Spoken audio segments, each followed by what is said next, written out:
So picture this. You've just landed your first job. You're nervous, maybe a little excited, and then you look up and realize your managers aren't just human. They're immortal sky beings who control the weather, decide your lifespan, and occasionally rearrange the universe when they're in a bad mood. Welcome to ancient Mesopotamia, where the Anunnaki were the ultimate executive suite. Forget corner offices. These bosses had thrones on high mountains, palaces in the heavens, and influence over everything from rainfall to whether you had a decent afterlife. Hello, travelers. Histories do not always need to be boring. You can rest here and listen to hilarious histories to drift off to sleep. Tonight we will explore the topic why the Anunnaki might be history's worst bosses and many more. Before we continue, leave a comment to let me know when and where you are listening to this, and hit the subscribe button, but only if you enjoy what I do here. Let's begin. Let's start with the basics. The word Anunnaki. In Sumerian it roughly translates to the princely offspring, or the children of Anu. And Anu, by the way, was the sky god, the big boss at the top of Mesopotamian corporate heaven. Think of him as the chairman of the board who doesn't actually show up to work very often, but whose name is still on the building. The Anunnaki, as his children and divine relatives, formed the board of directors, except instead of quarterly reports, they were dealing with plagues, droughts, and the occasional apocalypse. Now the Sumerians, the world's first urban civilization, were big on organization. They invented writing, taxes, and probably the first version of the "don't talk to me until I've had my coffee" morning ritual. So naturally they also had a structured pantheon, and within this divine hierarchy, the Anunnaki weren't just any gods, they were the ones with real authority. While minor deities took care of small tasks like river flows or grain growth, the Anunnaki decided the fates of kings, kingdoms, and ordinary mortals. You didn't want to get on their bad side. Imagine HR, middle management, and the Supreme Court all rolled into one, and then made immortal. That was the Anunnaki. Here's the catch. The Anunnaki weren't always portrayed the same way. In some myths they were celestial, associated with the heavens and destiny. In others they were chthonic, meaning they belonged to the underworld, acting as judges over the dead. That's like having your boss manage both your yearly performance review and your funeral arrangements. The duality made them both fascinating and terrifying. You could pray to them for prosperity, but you also knew they were the ones waiting for you when your number was up. So who exactly were they? Well, it's a bit complicated. Ancient texts sometimes list 7 Anunnaki, sometimes more than 50. This wasn't a small management team, this was a divine bureaucracy. The core 7 were the heavy hitters, gods tied to the major forces of nature and human destiny. Their names shift depending on the city and period, but think of them as the all-stars of Mesopotamian mythology. The rest, a sprawling extended family of deities who may or may not have had a say in your eternal fate. One thing was consistent. The Anunnaki were tied to the authority of Anu, their father. In Mesopotamian cosmology, the universe was divided into 3 realms: the sky, ruled by Anu, the earth, ruled by Enlil, and the waters beneath, ruled by Enki. The Anunnaki, as Anu's offspring, were considered extensions of that celestial authority. They weren't running the weather forecast or babysitting the rivers that was for the lower gods. They were more like the divine auditors who ensured the grand order of the cosmos stayed balanced. And if you broke that balance, well, you'd find out how moody immortals could be, and moody they were. Ancient hymns and epics often describe the Anunnaki as terrible in splendor. When they convened in council, humans trembled. Their word was law, their decisions irreversible.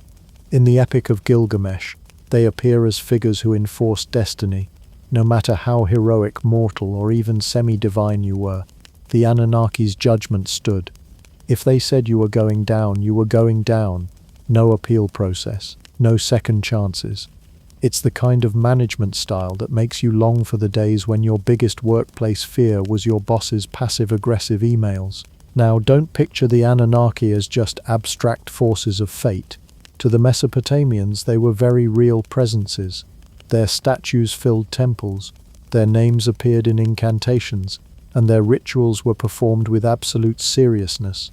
Farmers, priests, and kings alike believed that ignoring or offending the Anunnaki could bring disaster. In fact, kings often claimed that their authority came directly from the Anunnaki, because nothing legitimizes your reign like saying, "Oh yeah, the cosmic board of directors totally approved me." But the most interesting thing about the Anunnaki might be how they blurred the line between divine order and divine terror.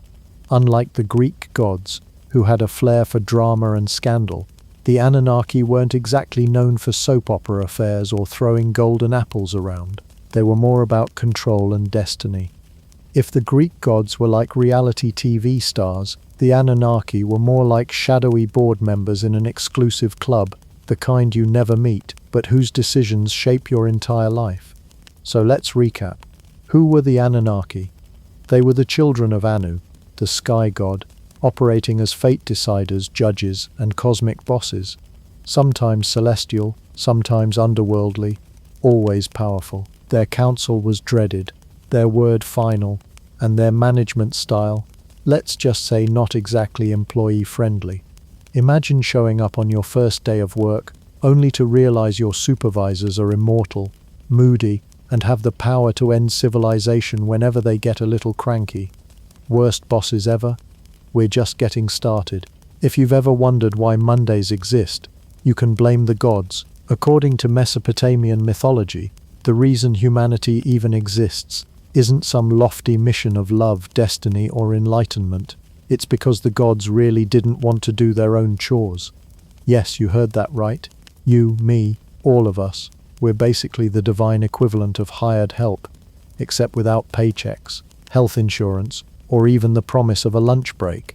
The story comes to us most clearly from the Epic of Atrahasis, a Babylonian text dating back to the 18th century BCE. This myth lays it all out in unflinching detail. Once upon a time, before humanity, the younger gods were stuck with all the hard labor. They dug canals, irrigated fields, and maintained the cosmic infrastructure that kept the world running. Now, keep in mind, these were gods. They weren't supposed to sweat. They were supposed to lounge in heavenly palaces, accept sacrifices, and occasionally throw lightning bolts when bored. Instead, they were out there basically running Mesopotamia's version of a construction crew. It didn't go well. After years of back-breaking labor, the younger gods finally had enough. They staged what might be the first labor strike in recorded history. They marched, they protested, and they demanded change. You can almost picture them carrying little clay tablets that read "Divine Lives Matter" and "Equal Rights for Demigods." Their complaint was simple: we're gods, not ditch diggers. Now, in any workplace, when employees revolt, management has two options: give in to their demands or replace them. And since the Anunnaki weren't exactly known for their empathy, they chose option 2, enter humanity. According to the myth, the Anunnaki held a council meeting because nothing says divine urgency like forming a committee. Their solution was brilliant in its cruelty. They would create a new species specifically designed to take over the hard labor. Humans weren't born of love or necessity. They were invented as tools. Think of us as the divine equivalent of outsourcing, but how exactly do you whip up a new species? Well, this is where the myth gets wonderfully weird. The god Enki, one of the cleverest deities, and the mother goddess Ninhursag teamed up for the task. They decided to mold humans out of clay, which sounds poetic until you realize clay is also what you make cheap pottery from. But clay alone wasn't enough. Humans needed something divine to animate them. So in one version of the story, the gods sacrificed one of their own, sometimes the god Kingu, sometimes another lesser deity, and mixed divine blood with clay to give humanity life. Congratulations, you're part dirt, part divine essence, and 100% destined for hard labor. Let's pause here for the benefits package. What did humans get out of this creation story? Purpose: endless manual labor. Paycheck: none. Retirement plan: death, and a dusty afterlife. Lunch breaks: optional, but don't expect much more than barley and onions. Truly, it's the kind of job description that would make even modern interns raise an eyebrow.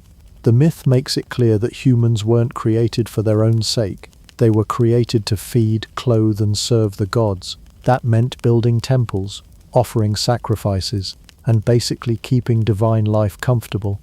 If the gods wanted a feast, humans provided it. If the gods wanted monuments, humans built them. And if the gods were cranky, well, humans were there to take the blame. One fascinating detail is how this myth reflects Mesopotamian society itself. In early cities like Uruk and Ur, there was a clear social hierarchy. Kings and priests at the top, scribes and merchants in the middle, and farmers and laborers at the bottom. The gods' creation of humans mirrors that structure. Divinity at the top, mortals at the bottom, all serving the needs of those above them. Essentially, the cosmos was imagined like a giant pyramid scheme, and humans were at the very base holding everything up. But even as glorified servants, humans weren't entirely powerless.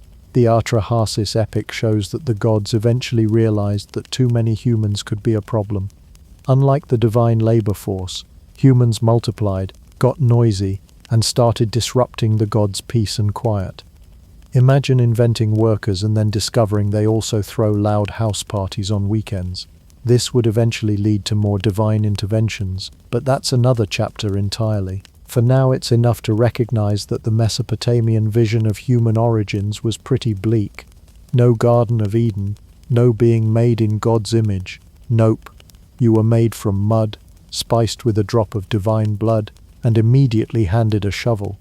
The Mesopotamians didn't sugarcoat it. Existence was work, and work was existence. So, what does this tell us about the Anunnaki as bosses? Well, imagine if your manager didn't just assign you tasks, but literally created you solely to do them. You can't argue, you can't quit, and you certainly can't ask for a raise, because your very DNA was engineered for servitude. It's the worst kind of job security. You'll always be needed, but never appreciated. In short, humanity was born out of a hostile takeover of divine labor responsibilities. The Anunnaki weren't just bad bosses, they were the kind who hand you a broom and say, "Oh, by the way, your entire species exists because I hate sweeping. Congratulations, you've been created. Your benefits, dirt for lunch, and an early death. Also, you can't quit, ever." Here's the thing about terrible bosses. They don't just overwork you, they also punish you for complaining about being overworked. And if you've ever thought your boss overreacted when you asked for a vacation day, imagine this. In Mesopotamian myth, when humans grumbled too loudly about their workload, the Anunnaki didn't send a memo or call a meeting. They sent plagues, droughts, and eventually a flood. Ancient HR wasn't here to help, it was here to wipe you out. So let's set the stage. Humanity had been created, lucky us, to do all the chores the gods didn't want to do. Digging canals, farming fields, hauling offerings, basically eternal manual labor. But here's where things went wrong. Humans multiplied, fast. Suddenly, instead of a quiet workforce humming along, the world was filled with noisy humans shouting, singing, and generally living their messy human lives. To the gods, this wasn't the sound of productivity, it was the sound of annoyance. The Atrahasis epic, our main source again, describes it like this. Humans were so noisy that they kept disturbing the gods' rest. Think about that. Divine beings, with palaces in heaven and powers beyond comprehension, couldn't get any sleep because humans were keeping them up. You'd think immortals could invest in celestial earplugs, but no. Their solution was always more dramatic. The first punishment was plague. The gods sent disease to thin out the workforce and quiet the noise. Imagine showing up to work, and instead of an announcement about summer hours, you're told that upper management has unleashed a brand new virus to deal with complaint volume. Brutal. Of course, the humans, desperate to survive, turned to the gods through offerings and prayers. They begged for mercy, and sometimes it worked, at least temporarily. But humans, being humans, didn't exactly get quieter. If anything, survival made them louder. So the Anunnaki doubled down. Next came famine. Crops failed, fields went barren, and the human population suffered again. In myth, these weren't just accidents of nature, they were intentional acts of divine punishment. The message was clear: stop bothering us or we'll make your lives miserable. It's essentially the oldest recorded case of a toxic work environment. Now, you might be thinking, wouldn't the gods be happy with humans making noise, since all those sacrifices and rituals were basically singing their praises? Apparently not. The Anunnaki weren't in the mood for karaoke. To them, human noise was just background racket, like living above a bar that never closes. And when their patience finally snapped, the gods escalated to their most dramatic punishment yet, the Great Flood. But let's not get ahead of ourselves. That's another chapter. What matters here is that the Anunnaki established a pattern. Every time humanity pushed back against the workload or grew too disruptive, management responded with cosmic-level retaliation. It's the equivalent of your boss responding to a sick day request by setting the building on fire. What's fascinating is how these myths reflect the worldview of ancient Mesopotamians. Life in those early cities was tough. Floods, droughts, and diseases were constant threats, and people often had no control over them. By casting these disasters as the punishments of gods, the stories explained why such suffering happened. It wasn't random, it was divine bosses cracking down on their noisy workers. In other words, Mesopotamian myth was less about happily ever after, and more about survive another day under divine management. And if you're wondering whether humans ever actually got time off, the answer is, not really. Daily rituals, offerings, and endless agricultural work meant life was a cycle of labor. Priests oversaw temple duties, farmers maintained irrigation systems, and everyone played their part in keeping the gods satisfied. Even festivals, which might sound like days off, were usually exhausting ceremonies designed to feed and entertain the gods. Imagine thinking you're going to a company retreat, only to find out you're catering the event. The funniest or saddest part of this arrangement is how familiar it feels. Workers complain, management doesn't listen, and instead of addressing the issue, leadership makes life harder. Ancient Mesopotamians may not have had cubicles, but they definitely understood the soul-crushing grind of being stuck in a job you can't quit. So let's review. Humans got loud. The gods hated the noise. Instead of noise-cancelling headphones, the gods sent plagues. Instead of addressing overpopulation, the gods sent famine. And when none of that worked, they started planning even bigger disasters. It was the first recorded case of workplace complaints, but instead of HR mediating with awkward team-building exercises, you got diseases and starvation. Truly, the Anunnaki perfected the art of the overreaction. And if you think that sounds like overkill, remember, in Mesopotamian eyes this wasn't cruelty, it was order. The gods were in charge, and humans were meant to know their place. Too many humans, too much noise, too much rebellion. Time to prune the workforce. Divine balance restored. In short, ancient humanity's work-life balance was non-existent. Your job was to labor. Your rest was constantly under threat. And if you dared to raise your voice about it, well, management had a whole arsenal of punishments ready. The first HR complaints in history didn't result in mediation. They resulted in pestilence. So the next time your boss ignores your emails, be grateful. At least they aren't summoning a famine to quiet you down. If you've ever been at a company when management announces restructuring, you know it rarely ends well. Maybe some layoffs, maybe a few budget cuts, maybe everyone suddenly has to share a stapler. But in Mesopotamian mythology, when the Anunnaki decided the workforce needed trimming, they didn't send a memo. They sent the ocean. Downsizing by drowning. A corporate strategy that only immortal bosses could think was reasonable. The story we're diving into here, pun intended, comes from the harshest epic, one of the great Mesopotamian myths. Long before the biblical tale of Noah's Ark made flood survival famous, the Mesopotamians were already telling stories about gods fed up with humanity and reaching for the ultimate reset button: water. According to the harshest epic, humanity had been busy multiplying, not in the let's all study harder sense, but in the literal population boom sense. Villages became towns, towns became cities, and cities became noisy. And if there's one thing the Anunnaki couldn't stand, it was humans keeping them awake with their endless chatter. Think of it like living above a rowdy apartment full of 20-somethings throwing parties every night. except instead of knocking on the ceiling with a broom, the gods were about to drown the world. The text even describes the gods complaining about the noise of mankind. Imagine the divine boardroom meeting. Enlil, god of wind, king of the Anunnaki. These humans are way too loud, I can't even nap. Enki, god of wisdom and water. Maybe they're just excited about existing. Enlil, I've had enough. Time for a liquidation event.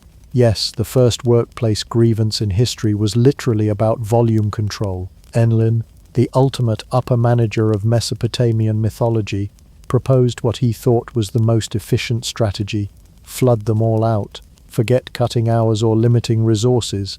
He wanted a complete company reset. If humans couldn't be silenced, then humans wouldn't exist at all.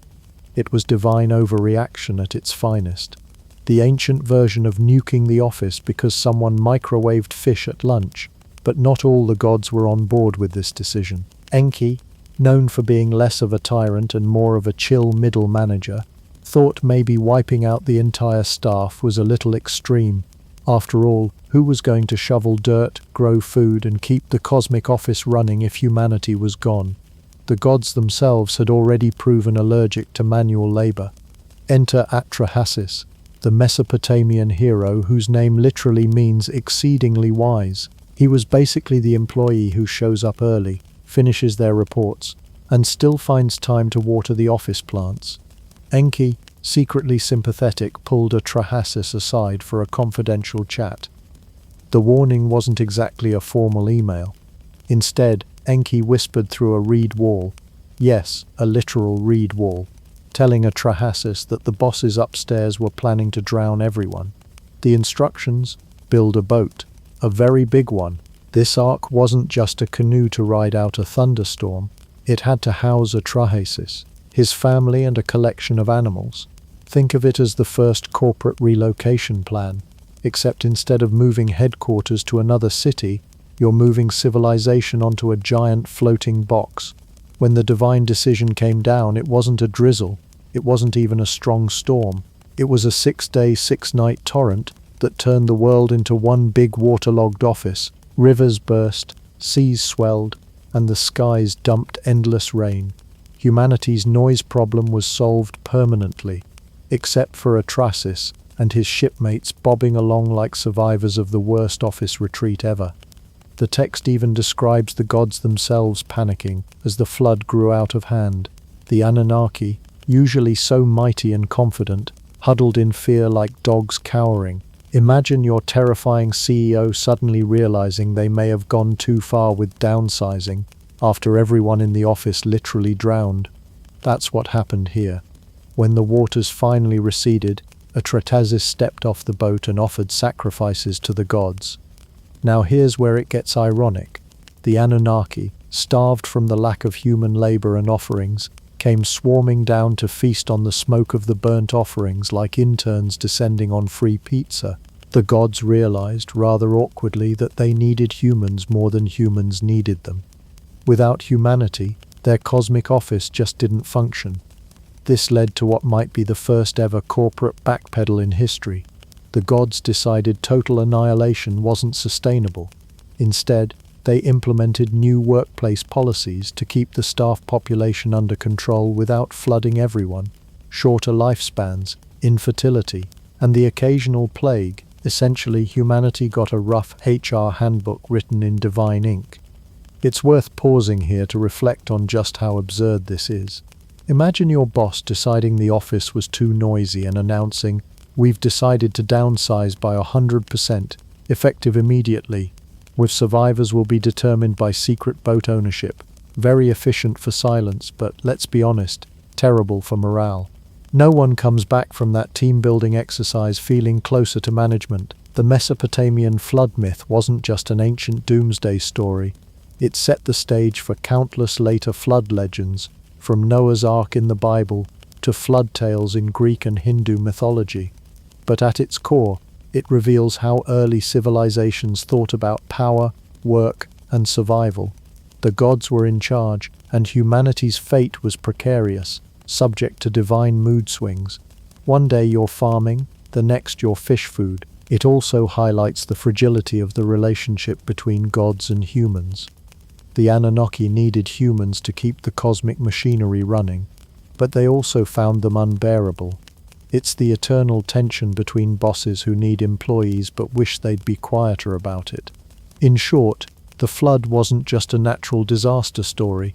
It was the ultimate workplace drama, management deciding to erase the entire staff, only to realize they couldn't actually function without them, downsizing gone disastrously wrong. So let's say you've survived being created as the god's unpaid intern, survived the divine overwork policies, and even made it through the great flood downsizing. Congratulations, you've beaten the odds. Unfortunately, the victory lap doesn't last long, because in Mesopotamian thought, there's no happy afterlife waiting to reward your hard work. Instead, you shuffle off this mortal coil straight into the gloomy waiting room of the universe, the underworld, and presiding over it all, the Anunnaki, acting as your eternal judges. Imagine corporate HR, but with more dust, fewer memos, and no chance of a promotion. The Mesopotamian afterlife was not some glittering paradise with golden streets, harps, or endless wine refills. No, the Sumerians and Akkadians painted it in shades of despair. The land of the dead was called Kur or Urkala, a place that was less eternal rest and more eternal overtime shift in a basement with no windows. Everyone, from king to beggar, ended up there. Your only reward for a life of toil was an eternity in a grey wasteland, where your diet consisted of clay, dust, and if you were really lucky, the occasional sip of muddy water. Try to picture the break room in the worst office you've ever worked in. Then take away the snacks, the light, and the exit. So who was in charge of this dreary operation? At the top was Ereshkigal, the queen of the underworld, a goddess so strict she made corporate compliance officers look laid back. But beneath her sat the Anunnaki, the divine tribunal responsible for sorting out human souls. This wasn't a judgment day in the way we often think of it. There was no weighing of hearts against feathers, or deciding if you earned a seat at some eternal banquet. The Anunnaki's judgment was more about affirming that yes, you were dead, yes, you belonged in the underworld, and no, you were never leaving. It was less a courtroom drama and more a bureaucratic stamp, declined.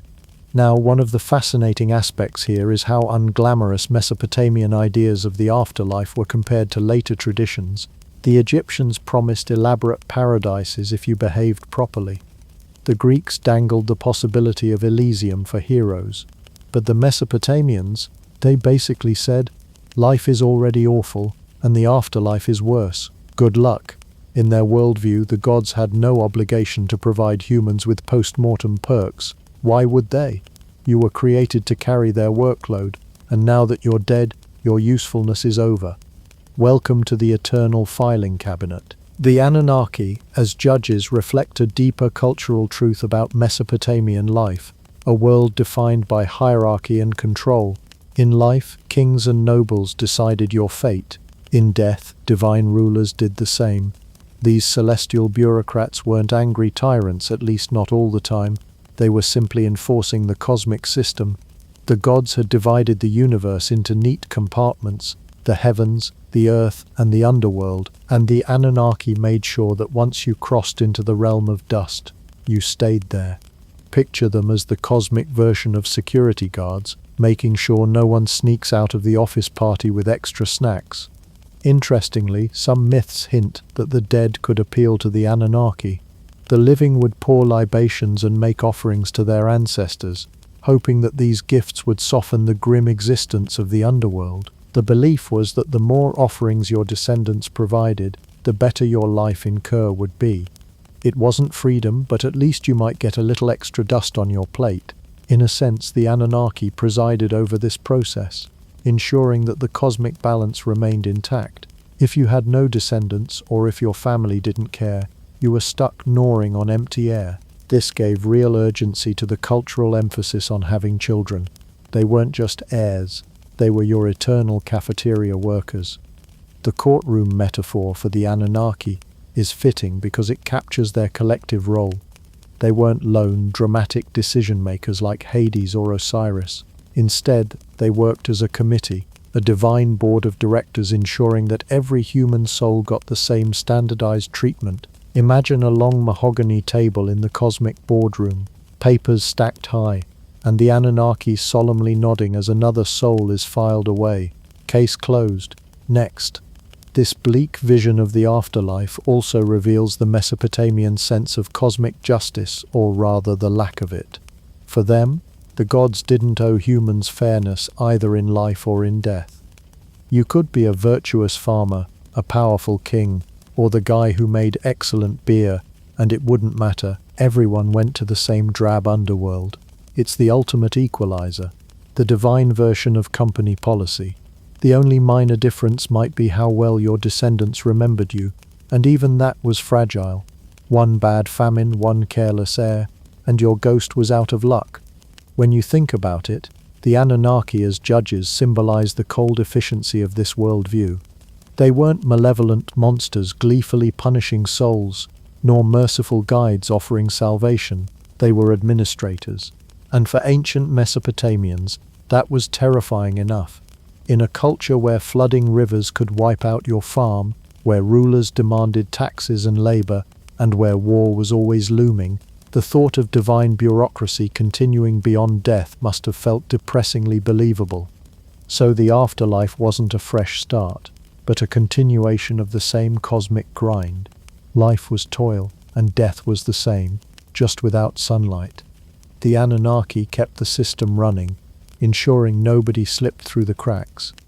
Think of them as the ultimate HR team, except instead of resolving workplace conflicts, they locked you into eternal gloom. Truly the world's most depressing staff meeting agenda: dust, despair, and no snacks. If you were stuck working under the divine corporate ladder of the Anunnaki, there was at least one silver lining: Enki. Imagine for a moment being surrounded by sky gods who are constantly plotting disasters, moon gods who track your overtime hours, and underworld judges who look like they've never laughed in their entire immortal existence. And then there's Enki, who's basically the ancient equivalent of the office manager who sneaks you a donut when the boss isn't looking. In the cosmic bureaucracy of Mesopotamia, Enki was the guy you actually wanted on your side. Enki, sometimes called Ea in Akkadian myths, was one of the most important gods in the Mesopotamian pantheon. He wasn't just some middle management deity shuffling clay tablets. He was a big deal. Son of Anu, the sky god, Enki was part of the Anunnaki's top brass, but unlike some of his moodier relatives, he had a distinctly human-friendly streak. His specialties: wisdom, water, creation, and most importantly, finding loopholes in divine rules when humanity was about to be collectively fired from existence. If the other gods were obsessed with punishment, Enki seemed to specialize in damage control. His portfolio as god of water meant he was associated with rivers, lakes, and underground springs, basically Mesopotamia's lifeline. And if you know anything about Mesopotamia, you know that without water, it's just desert and more desert. Enki's domain gave him a kind of benevolent power. He wasn't the boss who dropped by only to criticize your spreadsheet.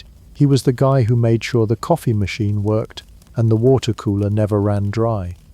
His temples were often located near sources of fresh water, the most famous being the Iabzu in Eridu, which was essentially the spiritual headquarters for divine water management.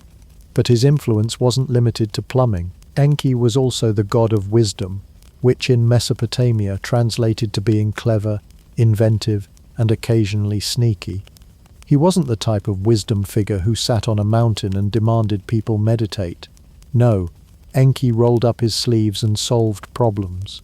In myths, he's the one drafting plans, fixing mistakes and whispering advice into human ears when the other gods weren't paying attention. In modern office terms, he was the IT department, legal counsel and HR rep all rolled into one, but with actual powers. Take, for example, his role in the Atrahasis story.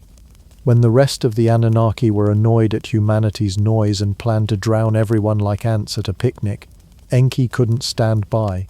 He found a loophole. Directly warning humans was technically off limits.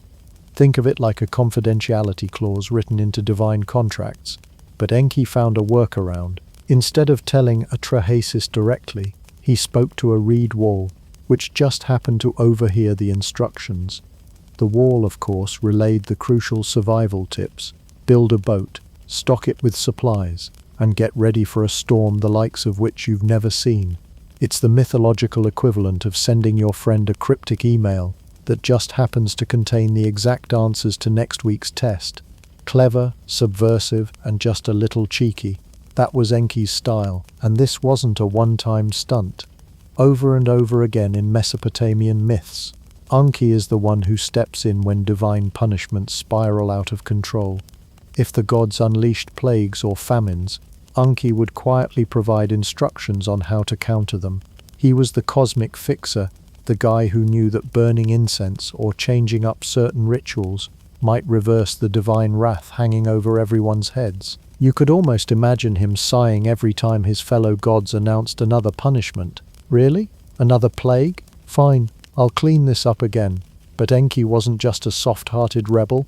He had his own mischievous streak. Myths describe him as a trickster, using his wits to outsmart rivals or bend the rules. One tale tells of how he tricked Inanna, the goddess of love and war, into getting drunk and handing over the sacred me, which were basically the blueprints for civilization laws, knowledge, crafts, even the concept of kingship. It was like convincing your boss to hand over all the office passwords after one too many drinks. Of course, Enki later sobered up and tried to get them back, but by then, Inanna had already paraded them off. This duality made Enki both admirable and unpredictable. He could save your life, but he might also sell out your secrets at the company happy hour.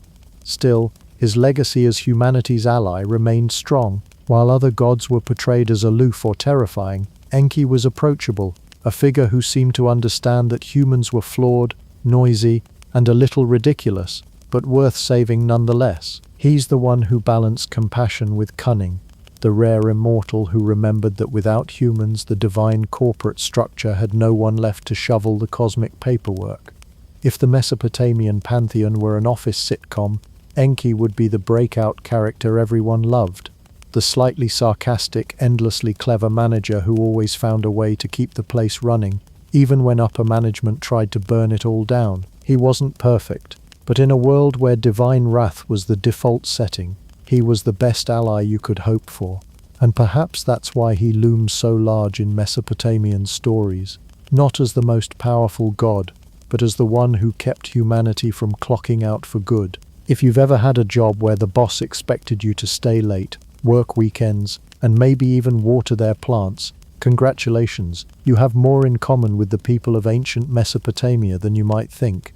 Because according to their myths, once the Anunnaki got humans up and running, our job description wasn't just hauling irrigation water or stacking mud bricks.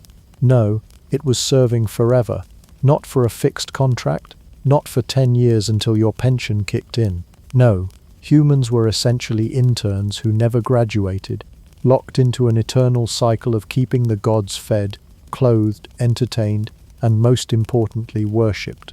This arrangement wasn't framed as cruel, at least not in the texts themselves. It was just life. You weren't born to chase personal dreams or start a pottery side hustle. You were born to make sure the divine staff lounge stayed tidy. And the worst part? The gods didn't actually need any of this. Mesopotamian myths made it clear. Offerings didn't literally sustain the Anunnaki. They were immortal beings after all. But much like a middle manager demanding you print out an email just to have a hard copy, the gods expected certain rituals and ceremonies to be done, whether or not they served a practical purpose. One of the most obvious ways humans kept up their eternal service was through temples. And not just little roadside shrines. We're talking ziggurats, massive, stepped platforms that looked like someone had tried to build a skyscraper but ran out of materials halfway up. These were the divine headquarters, places where priests performed the daily duties humans were on the hook for. Every morning, afternoon, and evening, the gods had to be bathed, symbolically of course, clothed in fine garments, offered fresh food, and soothed with music. Basically, imagine if your entire city's workforce existed only to put on a Broadway show 3 times a day, except the audience was invisible and very picky. And the sacrifices, forget chickens or incense. We're talking prime cuts of lamb, goat livers roasted to perfection, and barrels of beer poured out as libations. That's right. Your ancestors' job included making sure the gods had a never-ending banquet. But here's the kicker. The priests got to eat and drink the leftovers, which meant the system was less about divine nourishment and more about religious catering service with perks. Or still, from the average farmer's perspective, it wasn't about who ate the goat kidneys. It was about making sure they were offered in the first place. Because if you skipped, the gods might decide to remind you why earthquakes and droughts are very effective disciplinary tools. This setup wasn't occasional work either. It was non-stop. Festivals marked the calendar, often lasting days or weeks, requiring whole communities to pitch in. One festival for the god Marduk in Babylon involved parades, singing, sacrifices, and dramatic reenactments. Imagine your entire workplace getting roped into corporate team-building exercises for 2 weeks straight, only instead of bowling or karaoke, you're ritually slaying bulls and hauling statues around the city. What's even more exhausting is that Mesopotamians didn't believe the gods were endlessly patient. If you did a sloppy job, forgot a ritual, or failed to deliver the right sacrifice, it wasn't a slap on the wrist, it was divine punishment. Flood your fields, scorch your crops, let a plague run through your livestock. The gods weren't shy about performance reviews, and they didn't wait until the end of the fiscal year, and so humanity worked, day after day, year after year, civilization after civilization, from Sumerians to Babylonians to Assyrians, all keeping up with the divine to-do list. You didn't clock out at 5 p.m. because you couldn't. Even when you died, your family was supposed to leave offerings at your grave to keep your spirit appeased, which means even in the afterlife, you were still tangled up in service. Call it the original work-life imbalance. It's almost funny to realize how literal this myth made the idea of working for the weekend. Except the weekend never came. The gods had created humans to handle the grunt work, and we accepted it as destiny. It wasn't just labor though, it was maintenance of the entire cosmic system. Keep the temples in order, the rituals on time, and the sacrifices flowing, and the world itself remained stable. Neglect your duties and suddenly chaos crept in. Humanity's role was not optional. It was an overtime shift that lasted across generations, entire empires, and beyond. So the next time you feel drained from your job, just remember, at least you don't have to wake up early to burn goat kidneys so your cosmic supervisors don't throw lightning at you. If you thought divine politics were simpler than the endless bureaucracies of Earth, think again. The Mesopotamian pantheon wasn't static. It was an ever-shifting hierarchy that would put any corporate merger to shame. The Anunnaki, once the undisputed senior executives of heaven and earth, eventually found themselves sitting through one too many board meetings where the new hotshot, Marduk, was suddenly being praised for his visionary leadership. It's the same story you've seen in countless companies. The founding bosses grow old, the flashy new manager arrives, and suddenly the staff can't remember who even signed their first paycheck. Originally, the Anunnaki were everywhere, handling labor disputes, flood scheduling, and the afterlife's paperwork. They were feared and respected, a divine committee you did not want to cross. But Mesopotamian religion evolved alongside the cities that practiced it. Babylon rose to prominence, and with it came a need for a new face of divine authority. Enter Marduk, a god who, unlike the dusty collective of Anunnaki, came with a personalized resume, a heroic myth, and an oversized weapon collection. If the Anunnaki were the stern board of directors, Marduk was the charismatic CEO who wore a flashy suit, shook everyone's hand, and somehow convinced people to forget the terrifying middle management that used to run the place. The big moment came with the Enuma Elish, the Babylonian creation epic. This was Marduk's job interview, except instead of PowerPoint slides, he demonstrated his qualifications by fighting a chaos dragon named Tiamat. The Anunnaki, once the heavy hitters of divine might, sat on the sidelines, watching as Marduk strung his cosmic net blew up his metaphorical sales numbers, and then claimed the corner office of the universe. By the time the dust settled, the Anunnaki had been effectively demoted. They weren't fired per se, but their job description shifted from divine rulers of human destiny to something more like senior advisors who nobody listens to anymore. What's especially fascinating is how this mythic restructuring mirrored actual political realities. As Babylon replaced older Mesopotamian powers like Sumer and Akkad, the theology followed suit. If your city wanted to be seen as the center of the world, you couldn't have your primary god languishing in middle management. You needed a strong, centralized figurehead, a cosmic CEO, whose dominance reflected your city's prestige. So while the Anunnaki still haunted the margins of ritual texts and underworld references, they were no longer calling the shots. Think of them as the retired founders who get their names engraved on the building, but no longer decide what's for lunch. But this wasn't a clean transition. The Anunnaki had loyalists, much like an old department head who refuses to accept their redundancy. Some myths retain their terrifying image, reminding people that just because they weren't on the executive team anymore didn't mean they couldn't still make your life miserable. The underworld remained their territory, and nobody wanted to anger the ghosts of old management. After all, you don't want to bump into an Anunnaki judge in the afterlife, only to hear them mutter, "Oh, so you voted for Marduk, did you? Enjoy the dust." Meanwhile, Marduk's rise was full of the kind of corporate drama you'd expect. He didn't just slay Tiamat, he used her body to build the world, like a particularly gruesome DIY project. The Anunnaki may have been sidelined, but they were still given tasks in the new cosmic order. They became, in many cases, the staffers who handled background operations. Someone had to make sure rituals were acknowledged, omens interpreted, and temple bookkeeping updated. Even in mythology, there's no escaping paperwork. The irony is that humans who had been created by the Anunnaki to shoulder the dirty work found themselves now in a double bind. They were still expected to perform endless rituals for the Anunnaki, but now they had to do the same for Marduk and his Babylonian buddies. Imagine your company merging with another, and suddenly you're doing twice the reports with none of the pay raise. The gods may have been restructuring, but for humans the overtime problem just got worse. And yet the fading of the Anunnaki says something important about how ancient people thought about power. No ruling body, no matter how mighty, was immune to change. Even the gods had to face turnover. Babylonian priests may have rebranded the pantheon, but the older myths still lingered, whispering of a time when divine power wasn't concentrated in one upstart god, but shared among a terrifying council. In a way, the Anunnaki's decline was less about disappearing and more about rebranding. Instead of being the top brass, they became the institutional memory, those elders you never quite forget, even if you don't want them running things anymore.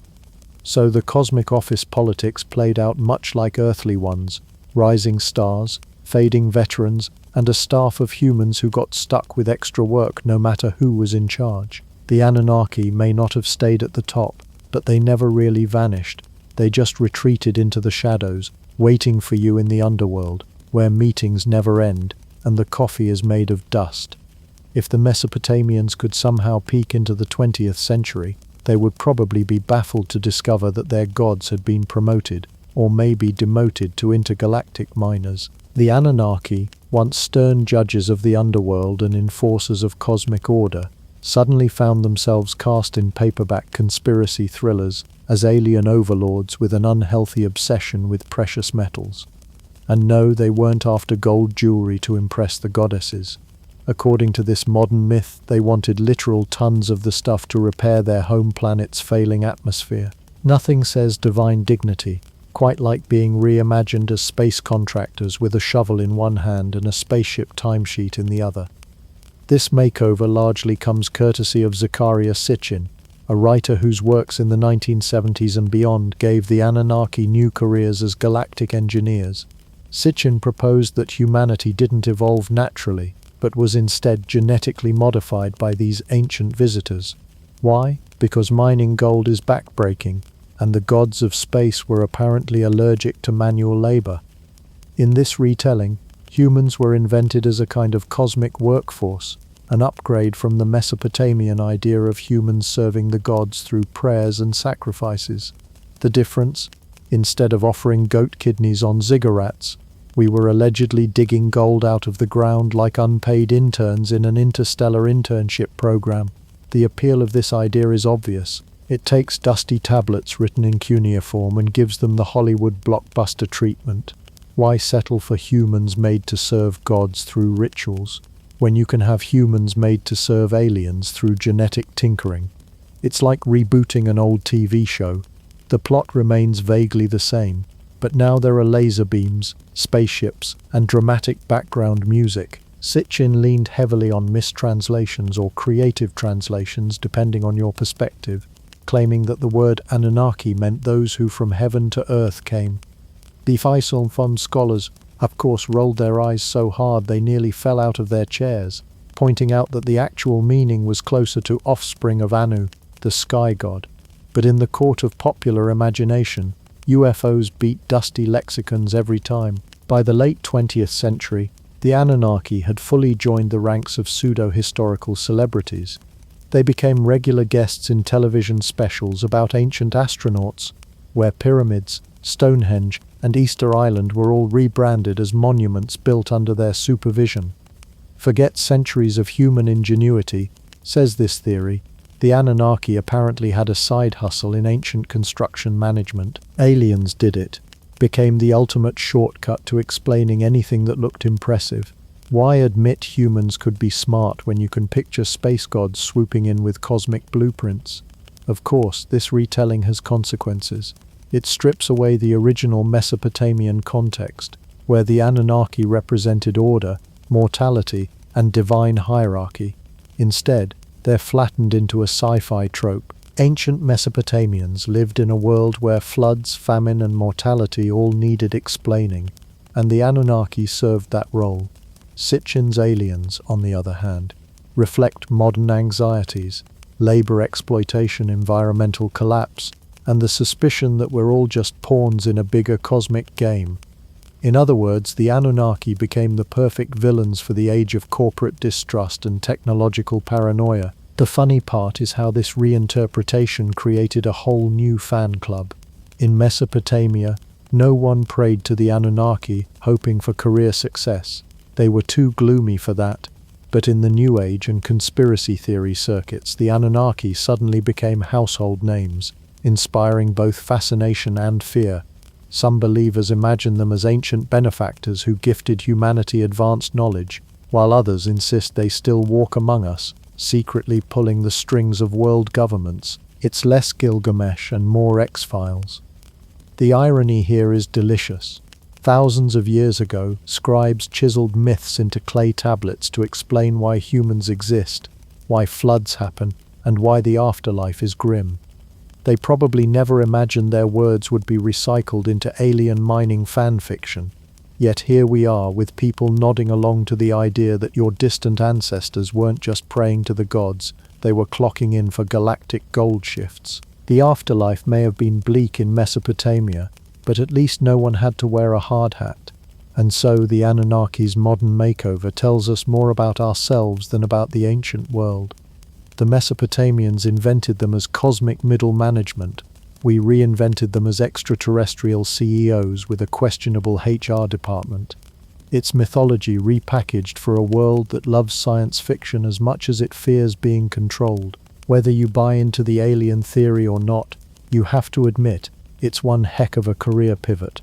From divine judges to space miners, it's the kind of resume leap that even LinkedIn would raise an eyebrow at. At the end of this long, chaotic office tour through Mesopotamian mythology, one thing is painfully clear: the Anunnaki were not the sort of management team you wanted running your workplace.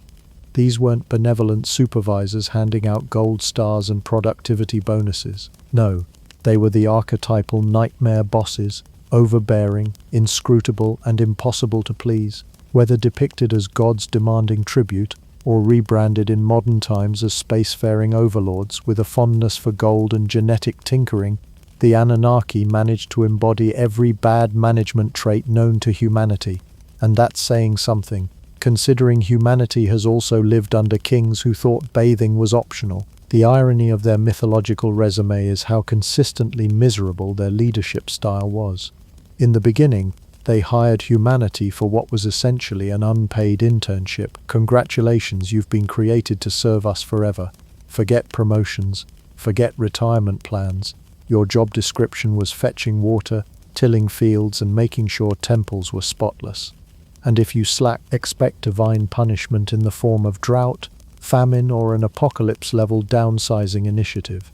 They had the human resources policies of a company that only communicates through passive-aggressive memos written in thunder. Even when humans performed their duties with diligence, the rewards weren't exactly enticing. Ancient Mesopotamians believed that the afterlife offered little more than a dusty continuation of existence in the underworld. Picture an eternal staff meeting in a windowless basement with no snacks, no coffee, and no chance of the meeting ever ending. The Anunnaki presided over this cosmic conference table, judging souls not with fairness or mercy but with the kind of bored detachment of managers stuck skimming resumes for the 10th hour in a row. To them, your heroic deeds or moral failings didn't really matter. Everyone was destined for the same grey lounge of despair, and the Anunnaki made sure no one forgot who was in charge of the seating chart. But if myth paints them as divine tyrants, modern reinterpretations have done little to soften their reputation. In the 20th century, fringe writers turned the Anunnaki into ancient astronauts, spacefaring overlords who supposedly used Earth as their personal mining colony. Under this cosmic corporate model, humans weren't just servants. They were allegedly engineered as a labor force genetically optimized for hard work and obedience. In other words, humanity as the original temp workers of the galaxy. And just like any toxic boss, the Anunnaki apparently didn't care if you were happy, fulfilled, or thriving, as long as you showed up, did the work, and didn't ask too many questions about the benefits package. Spoiler, there wasn't one. What makes them so timelessly infamous is their sheer adaptability as symbols of bad authority. In ancient Mesopotamia, they were the ultimate middle managers between humans and fate, wielding arbitrary power and demanding constant attention. In modern conspiracy lore, they're recast as alien executives micromanaging humanity for their own gain. Across thousands of years, one theme remains steady. Whether divine or extraterrestrial, they are always the bosses no one asked for. They're the kind of supervisors who remember your mistakes, ignore your successes, and periodically threaten mass extinction just to keep you on your toes. And yet, the Anunnaki endure in our imagination precisely because they represent something bigger than themselves.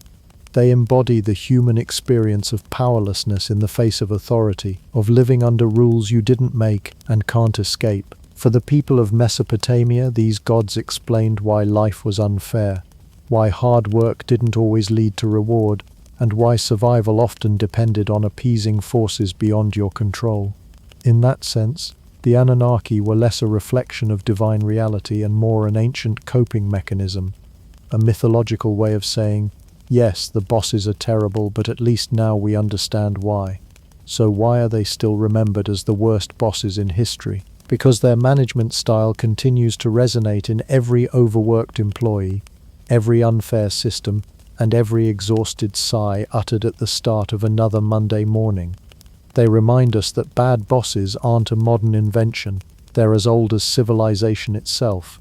Whether they're demanding sacrifices at ziggurats or micromanaging from a UFO, the Anunnaki left behind a legacy of workplace dread that transcends time.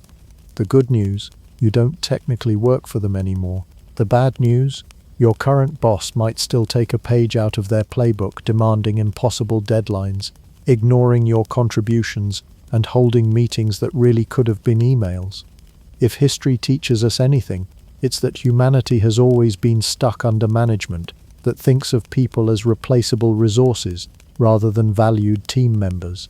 And if that feels discouraging, just remember at least your boss hasn't ordered a great flood to trim the staff yet. If you've ever fumbled with blunt school scissors while cutting construction paper, you might assume scissors have always existed, waiting patiently in a drawer for humanity to invent kindergarten. But the truth is, scissors are almost as old as civilization itself. Long before sticky notes, staplers, or cut and paste meant anything digital, scissors were already clinking away in workshops and homes, solving humanity's eternal problem. How do I trim this thing without making it look like a beaver attacked it? The earliest known scissors show up around 1500 BCE in ancient Mesopotamia and Egypt. These were not the sleek, pivoted scissors you're picturing. Instead, they were what historians call spring scissors. Imagine a bent strip of bronze shaped like a wide U. Squeeze the two blades together and they snip, release, and they spring back open, ready for round two. Ingenious, simple, and if you think about it, a little bit terrifying. These were tools that could easily double as weapons if your neighbor borrowed them and refused to give them back. Now, we should clarify something. They weren't used for paper. Why? Because paper hadn't been invented yet. That luxury wouldn't show up in China until nearly 1,000 years later. So what were these bronze snippers doing with their time? A little bit of everything. Cutting cloth, trimming papyrus, a kind of plant-based writing material, snipping hair, and shearing wool from sheep. In short, all the glamorous day-to-day activities of ancient life. Think about it. Without scissors, someone in Egypt would have had to trim their hair with a knife, or worse, fire. Bronze scissors weren't just tools. They were civilization savers. You could neaten your beard without looking like you'd been attacked by a jackal, or shear your sheep without making them resemble patchy rugs. It's the little things that keep society moving forward. Egyptians, being stylish people, also appreciated the fine art of grooming. Archaeologists have discovered scissors in tombs, sometimes placed alongside razors, combs, and other grooming kits. Imagine being sent into the afterlife with a travel-sized toiletry bag. Here lies Ramos, eternally prepared for a good haircut. The scissors weren't just functional, they were symbols of status, technology, and maybe even vanity. After all, if you could afford bronze tools, you were probably doing well enough to care about whether your sideburns matched. Meanwhile, in Mesopotamia, the land that gave us writing, law codes, and enough clay tablets to stock a stationery store, scissors also had their role. These spring scissors were robust and versatile, ideal for cutting fabrics and materials that were crucial in trade. Remember, textiles were wealth in the ancient world. If you could cut cloth more precisely, you weren't just being tidy, you were gaining an economic advantage. A well-snipped garment might mean the difference between a satisfied merchant and an unhappy one returning his toga with the ancient equivalent of a one-star Yelp review. The design itself was brilliantly simple. 2 blades, 1 spring. It's the kind of invention that makes you wonder how long people struggled with knives before someone said, wait, what if we joined 2 knives together? That's humanity for you. Taking thousands of years to realize that teamwork makes the dream work, even in cutlery. But let's pause for a moment and appreciate the bronze factor here. Bronze, an alloy of copper and tin, was the cutting-edge material of its time, pun absolutely intended. It was hard enough to hold a blade but still workable for smiths to shape into tools. This wasn't flimsy stuff. Bronze scissors were sturdy, and if properly cared for, could last generations. The fact that we still find them buried in the sands of Egypt or the ruins of Mesopotamia is proof that they weren't disposable gadgets. In the ancient world, if you lost your scissors, you didn't just buy another pair at the corner store. You probably had to commission a smith and pay enough to make your accountant cry. Now, here's the funny part. We often think of scissors as mundane objects, but in their day they were revolutionary. Imagine inventing them to tidy your beard, and then centuries later realizing that schoolchildren everywhere would use them to massacre innocent sheets of construction paper. The inventor probably didn't see that one coming. In fact, humanity has spent about 3,000 years squabbling over who gets the good scissors in the house, a timeless tradition stretching back to the Bronze Age. Some things never change. So why do scissors matter so much in this early stage of history? Because they tell us something about human priorities. Ancient societies were inventing writing, building monumental temples, organizing armies, and at the same time they were worried about frayed cloth, shaggy hair, and unevenly cut papyrus. Civilization is not just about big things like laws and cities, it's also about the small tools that make everyday life bearable. Without scissors, your toga might hang like a potato sack, your manuscripts might look like they'd been chewed by goats, and your sheep, well, let's just say they'd be sweating a lot more under that summer sun. In other words, scissors were not just a minor invention, they were a practical revolution, shaping daily life as much as the plough or the wheel. They gave humanity a clean edge, literally on the challenges of grooming, crafting and creating, and thus, our story begins, with a strip of bronze bent into a U, cutting its way into history, one uneven lock of hair at a time. When the Romans borrowed an idea, they rarely returned it in the condition they found it. They didn't just take Greek gods, they rebranded them with new names. They didn't just take Etruscan arches, they turned them into aqueducts that carried water for miles.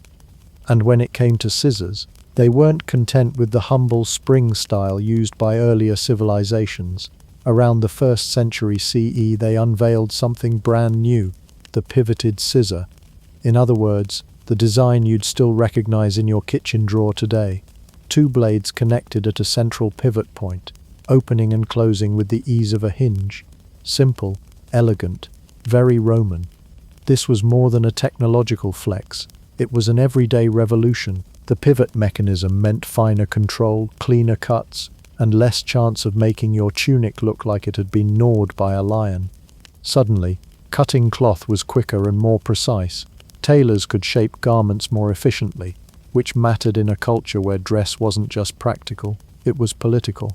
A toga wasn't just a toga. It was a uniform of Roman identity, a fabric billboard screaming, "Look at me, I am a citizen." And if your toga looked like you'd hacked it together with a blunt knife, well, good luck climbing the social ladder. But it wasn't just tailors who were thrilled by the new pivoted design. Scissors also became staples in grooming. Romans were fanatically concerned with personal appearance. Public baths weren't just about hygiene, they were about status, networking, and making sure you didn't smell like a goat. Scissors played a role in trimming hair, shaping beards, and maintaining the kind of polished look that screamed civilized man, rather than barbarian invader. Picture a Roman barber, known as a tuncer, snipping away with pivoted scissors, turning unkempt hair into something sharp enough to impress senators. And yes, gladiators probably got their trims too. After all, if you're going to face near certain death in the Colosseum, you might as well look fabulous while doing it. The pivoted scissor was also practical for domestic life. Household tasks like cutting thread, trimming parchment edges, or preparing materials for crafts became easier. Roman women, who managed textiles within the home, would have relied on these sharper tools to produce clothing more efficiently. A smoother cut meant stronger seams and less wasted fabric, an economic win in households that had to stretch resources carefully. And then there's the Roman obsession with engineering. It wasn't enough that pivoted scissors worked well. They also had to be crafted beautifully. Archaeologists have uncovered Roman scissors with decorated handles, some shaped like animals or abstract patterns, because of course the people who invented the Colosseum weren't going to settle for boring tools. Why stop at practical when you could also add flair? A pair of scissors in Rome wasn't just a tool, it was also a small piece of art, something that communicated craftsmanship and pride. Even in cutting tools, Rome flexed its cultural muscles. The spread of scissors across the Roman Empire also shows how this innovation traveled with conquest. When Rome absorbed new territories, it exported its technology right along with its legions and road systems. Scissors became common throughout Europe, the Middle East and North Africa under Roman rule. Wherever a Roman garrison was stationed, you could bet someone was keeping their hairline sharp with pivoted scissors. If roads connected the empire physically, scissors were part of the daily minutiae that bound Roman identity together. And while no surviving Roman manual tells us how exactly these scissors were used, we can imagine their versatility. Need to cut bandages for a battlefield wound? Scissors. Need to trim decorative laurel wreaths for a festival? Scissors.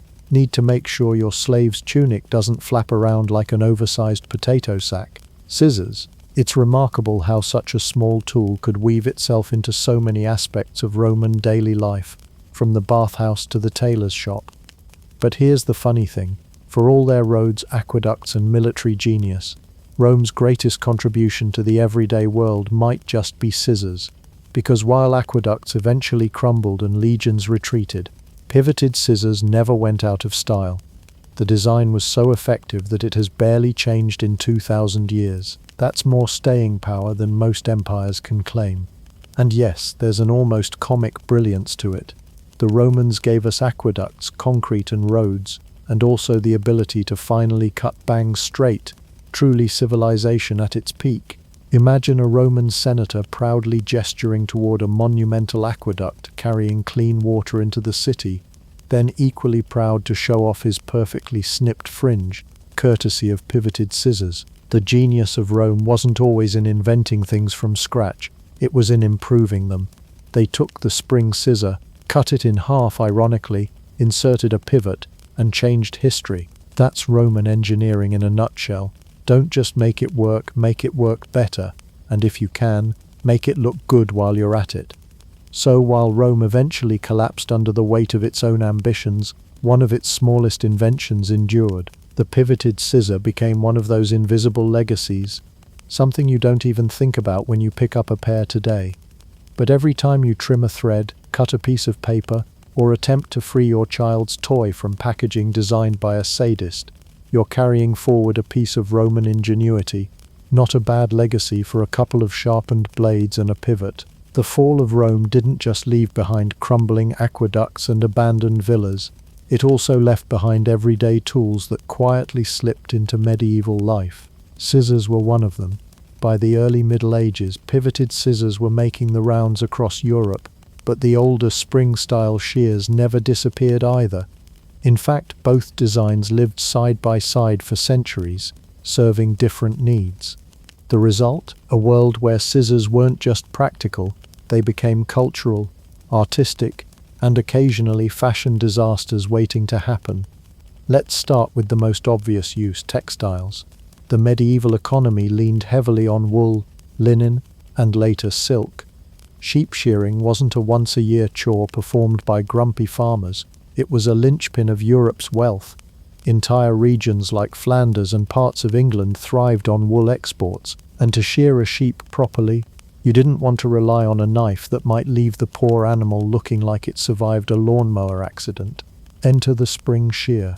Larger than your household scissors, these hefty bronze or iron shears worked by pinching tufts of wool with satisfying precision.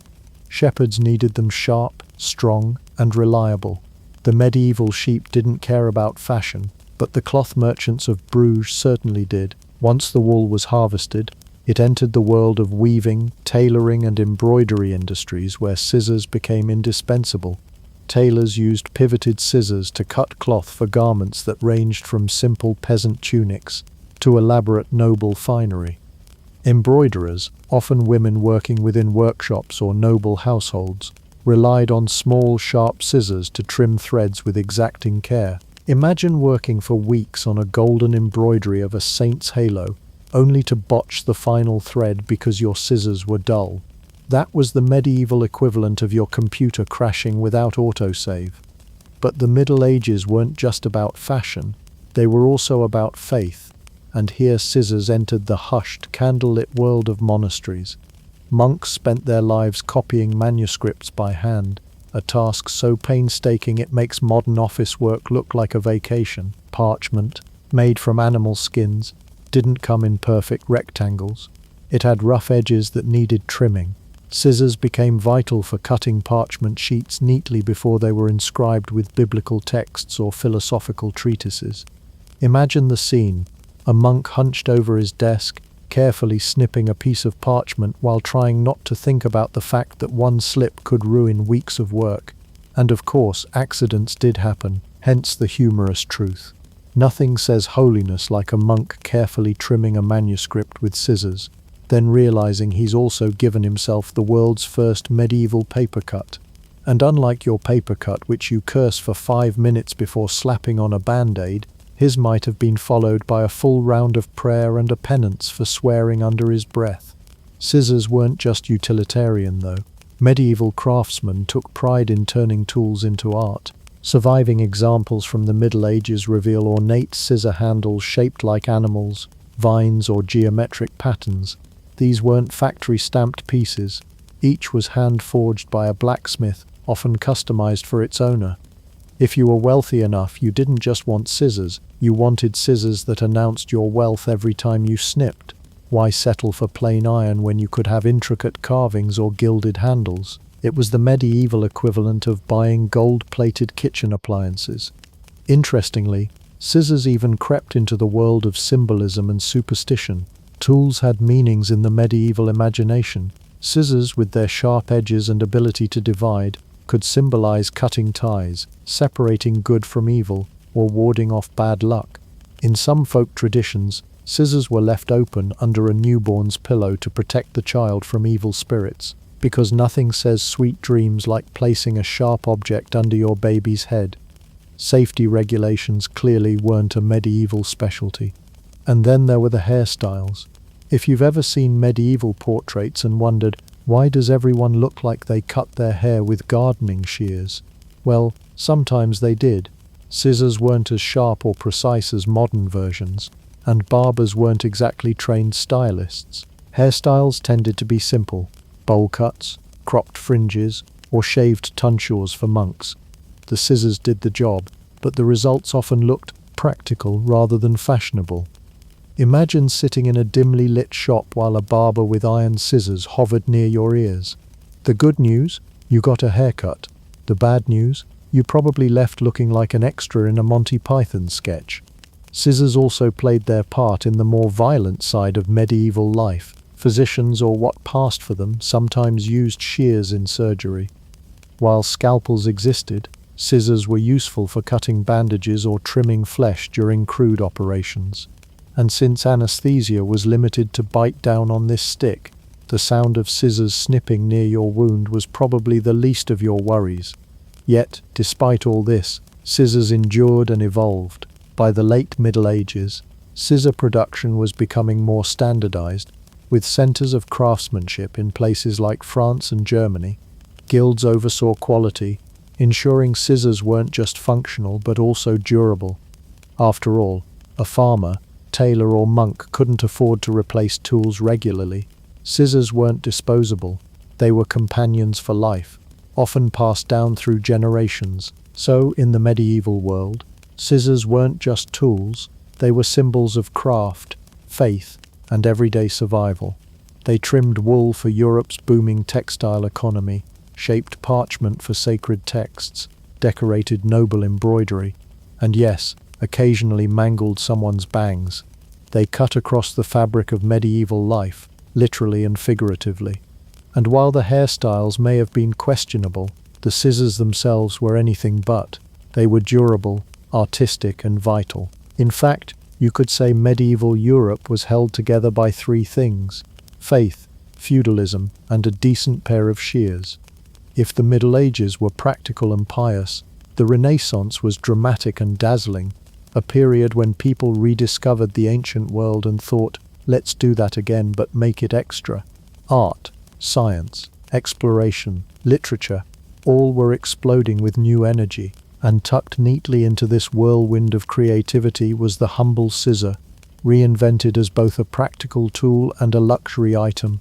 Because in the Renaissance, even your office supplies had to look like they belonged in an art gallery. The textile and fashion industries were at the heart of Renaissance society. Cities like Florence, Venice, and Milan didn't just thrive on banking and trade, they thrived on cloth, silk from the East, wools from England, brocades and velvets woven by master artisans. Textiles weren't just clothing materials, they were wealth you could wear, and when garments involved multiple layers, elaborate embroidery, and enough fabric to cover a modest circus tent, you needed scissors sharp enough to handle the load. Tailors became celebrities of their own sort, shaping the look of noble courts. Their scissors weren't simply utilitarian blades, they were extensions of their craft. Imagine being responsible for cutting into a bolt of imported silk worth more than your annual rent. Your scissors had to be precise, sharp, and utterly reliable, because one bad snip, and you weren't just out of a job, you were possibly out of Florence entirely. This period also brought advances in metallurgy and steel making. The Renaissance blacksmith wasn't just forging swords for mercenaries and knights, he was also producing refined steel blades for tools. Scissors improved in sharpness, balance, and durability. Unlike the iron blades of earlier centuries, these new steel scissors could stay sharper for longer, cutting cleanly through cloth without shredding it into rags. Think of it as the leap from kitchen knives that always need sharpening to the joy of a chef's blade that glides through vegetables like butter. Except here, instead of carrots, it was layers of velvet destined for a duke's doublet. And then there were the luxury scissors. Wealthy households commissioned scissors with decorative handles made of gold, silver, or even ivory.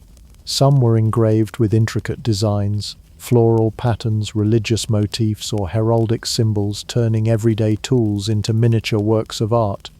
To own a pair of gilded scissors was to announce without saying a word, "Yes, even my thread-cutting tools are more fashionable than your entire outfit." Which brings us neatly to the absurd but accurate observation. When your scissors are fancier than your shoes, you know fashion has officially gone off the rails. It wasn't only tailors and nobles who valued scissors. The arts themselves demanded them. Consider the world of bookbinding, which surged during the Renaissance thanks to the printing press. Though printing had mechanized text reproduction, books still needed to be bound, trimmed, and finished by hand. Scissors were part of that process, ensuring clean edges and decorative elements. Painters and sculptors, too, used scissors in the preparation of canvases, trimming cloth to size before stretching it onto frames. The brush might have created masterpieces, but scissors often played a quiet supporting role behind the scenes. Women, particularly noble women, also wielded scissors as part of their domestic and artistic lives. Embroidery, lace-making and fine sewing became important demonstrations of skill and refinement. Scissors used in these crafts were sometimes small, delicate, and ornately decorated, tools as much about beauty as about function. In portraits of the time, you occasionally see women depicted with sewing or embroidery tools at hand, scissors included, suggesting that even the act of stitching was elevated to an art of elegance. Of course, scissors weren't only for cutting cloth. They also cropped up in more eccentric Renaissance habits. For example, wigs and elaborate hairstyles became fashionable in certain circles, requiring barbers and wig makers to snip with precision. Imagine sitting for hours while someone shaped your hair into a towering construction that defied gravity, all with a pair of sharp steel scissors hovering dangerously close to your ears. A triumph of art? Certainly. Comfortable? Absolutely not. Renaissance scissors also spread across Europe with the same speed as Renaissance ideas. Trade routes ensured that innovations in steel from Germany or Italy could find their way into French tailor shops or English embroidery workshops. Just as artists and scholars exchanged ideas across borders, craftsmen exchanged tools and techniques, elevating the quality of scissors everywhere. But perhaps the most revealing thing about Renaissance scissors is how they mirrored the culture itself. Everything in the Renaissance was about precision, proportion, and beauty, from Michelangelo's marble chisel strokes to Da Vinci's anatomical sketches. Scissors fit right into that mindset. They were tools of refinement, allowing craftspeople to shape raw materials into objects of elegance. A badly cut edge was more than sloppy work. It was an affront to the Renaissance obsession with symmetry and grace. And yet, there's something wonderfully human in all of this. No matter how advanced or artistic the scissors became, there must have been moments when a tailor's apprentice cut fabric the wrong way, or when a lady of the court snipped her lace unevenly. Somewhere in Florence there was a frustrated sigh, followed by someone muttering, "Well, that's ruined." For all their gilded handles and advanced steel, Renaissance scissors still depended on the shaky hands of human users. So in the end, scissors in the Renaissance weren't just about cutting, they were about status, art, and precision. They sliced through silk in the workshops of Florence, trimmed lace in the hands of noble women, and shaped the canvases on which Renaissance masters painted history. They were the hidden blades behind the beauty of the age, and while your shoes might scuff and wear out after a few months, those gold-handled scissors, they gleamed on, as ridiculous and magnificent as the Renaissance itself. By the late 18th century, the world was buzzing with the relentless hum of progress. Steam engines chugged, looms clattered, and suddenly humanity seemed allergic to doing anything slowly. It was the age of the Industrial Revolution, when everything from spoons to locomotives could be stamped, hammered, or forged in vast quantities. And scissors, oh, scissors found themselves right in the middle of this mechanized makeover. If Mesopotamian bronze shears were the prototype, and Roman pivoted scissors were the refinement, then the Industrial Revolution was the era when scissors went mainstream. They became the Swiss Army knife of the cutting world, ubiquitous, versatile, and available in more varieties than you'd ever reasonably need. The epicenter of this snipping revolution was Sheffield, England, already famous for its knives and cutlery. Sheffield in the 18th and 19th centuries became the global capital of scissor making. If you needed a pair of scissors, odds were they were forged in Sheffield steel. It wasn't just marketing hype. Sheffield steel was legitimately superior, known for its strength and sharpness, which is reassuring when you're waving two sharp blades around your face trying to trim your mustache. The craftsmen of Sheffield, sometimes called little mesters, independent artisans who specialized in making specific cutlery tools, became legends of the trade. They worked in tiny workshops, hammering, grinding, and polishing scissors with almost obsessive precision. Every rivet and curve was handled with care. To own a Sheffield-made pair of scissors was a bit like owning a luxury car today, except instead of speeding down a highway, you were confidently snipping cloth without the blades wobbling. Before the Industrial Revolution, making scissors was slow, delicate work. But new metallurgical breakthroughs changed everything. One key advancement was crucible steel, pioneered in Sheffield in the mid-18th century. This process produced stronger, more uniform steel, which meant scissors could be sharper, last longer, and most importantly, be produced in bulk without constantly breaking. By the 19th century, factories could churn out scissors by the thousands. Standardization became the buzzword. No more relying on one artisan's mood swings to determine the quality of your snips. Whether you bought a pair in London, Boston, or Calcutta, mass production meant they all looked and worked more or less the same. For the first time in history, a good pair of scissors was within reach for ordinary people, not just wealthy nobles or monks with suspiciously trimmed parchments. The Industrial Revolution wasn't just about making more scissors, it was about making specialized scissors. The logic was simple. Why stop at one when you can design hundreds? And so humanity entered its golden age of oddly specific scissor varieties. Tailoring scissors. Sturdy, heavy blades designed to slice through fabric like butter. Tailors swore by them and probably swore at apprentices who tried to use them to cut paper. Surgical scissors. Imagine the stakes of your cut suddenly being life or death. These delicate instruments allowed doctors to snip sutures and flesh with unnerving precision. Not exactly what the Roman barbers had in mind. Kitchen scissors. Perfect for cutting herbs, meat, or poultry. If you've ever tried cooking without them, you'll understand why they became a household staple. School scissors, blunt-edged and designed to minimize finger casualties. These were the training wheels of the scissor world. Unfortunately, they also had the cutting power of a soggy baguette. The funny part is that once specialized scissors caught on, there seemed to be no stopping the innovation. Soon there were embroidery scissors shaped like stalks, barber scissors with finger rests, and even gigantic sheep-shearing shears big enough to double as medieval weapons if things got dicey in the pasture. Thanks to industrialization, scissors transitioned from being tools of professionals to everyday household objects. A Victorian household without scissors would be as incomplete as one without a teapot. People used them for sewing, cutting recipes from newspapers, trimming photographs, and grooming. The idea that everyone, rich or poor, should have access to reliable cutting tools was revolutionary in itself. Think of it this way.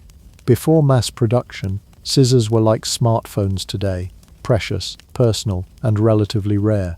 After the Industrial Revolution, They became more like pencils, cheap, common, and found in every junk drawer on the planet. Another hallmark of the Industrial Revolution was branding. Sheffield scissor makers weren't content with just making great tools. They wanted you to know who made them. Manufacturers began stamping their names and logos on the blades: Wyss, Wilkinson, Heinrich, turning scissors into a branded commodity. This was more than just pride, it was necessity.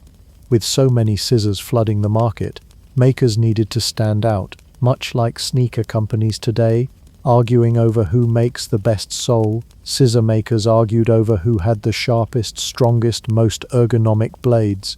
Spoiler alert, nobody ever agreed, but consumers enjoyed the variety.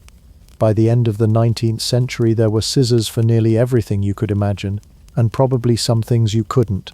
Want to cut cigars? There's a scissor for that. Need to prune your garden roses? Scissor makers had you covered. Cutting fabric for the booming fashion industry? You'd better believe entire factories were producing tailors' shears the size of your forearm. It's almost comical how much energy was poured into making specialized scissors. The Industrial Revolution gave us railroads, telegraphs, and mechanized looms, but it also gave us the ability to cut a perfect circle in fabric without fraying the edges. Truly, the snipping point of civilization. At this point, there were scissors for sewing, scissors for cooking, scissors for surgery. If you could name it, there was probably a pair of scissors designed to snip it in half. Imagine being born with a dominant left hand in a world designed exclusively for right-handers. It's not just inconvenient, it's like living in an alternate reality where every tool you touch seems determined to betray you. And for centuries, no tool betrayed left-handers more than the humble pair of scissors. Standard scissors are built with the blades reversed for right-handed users. If you're right-handed, this design is intuitive. You squeeze, the blades align, and voila, a clean cut. If you're left-handed, the blades cross in a way that blocks your view of the cutting line.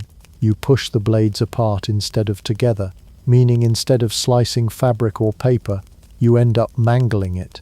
To make matters worse, you're forced to contort your hand into unnatural angles, which is why many left-handed children grew up thinking they were simply bad at cutting.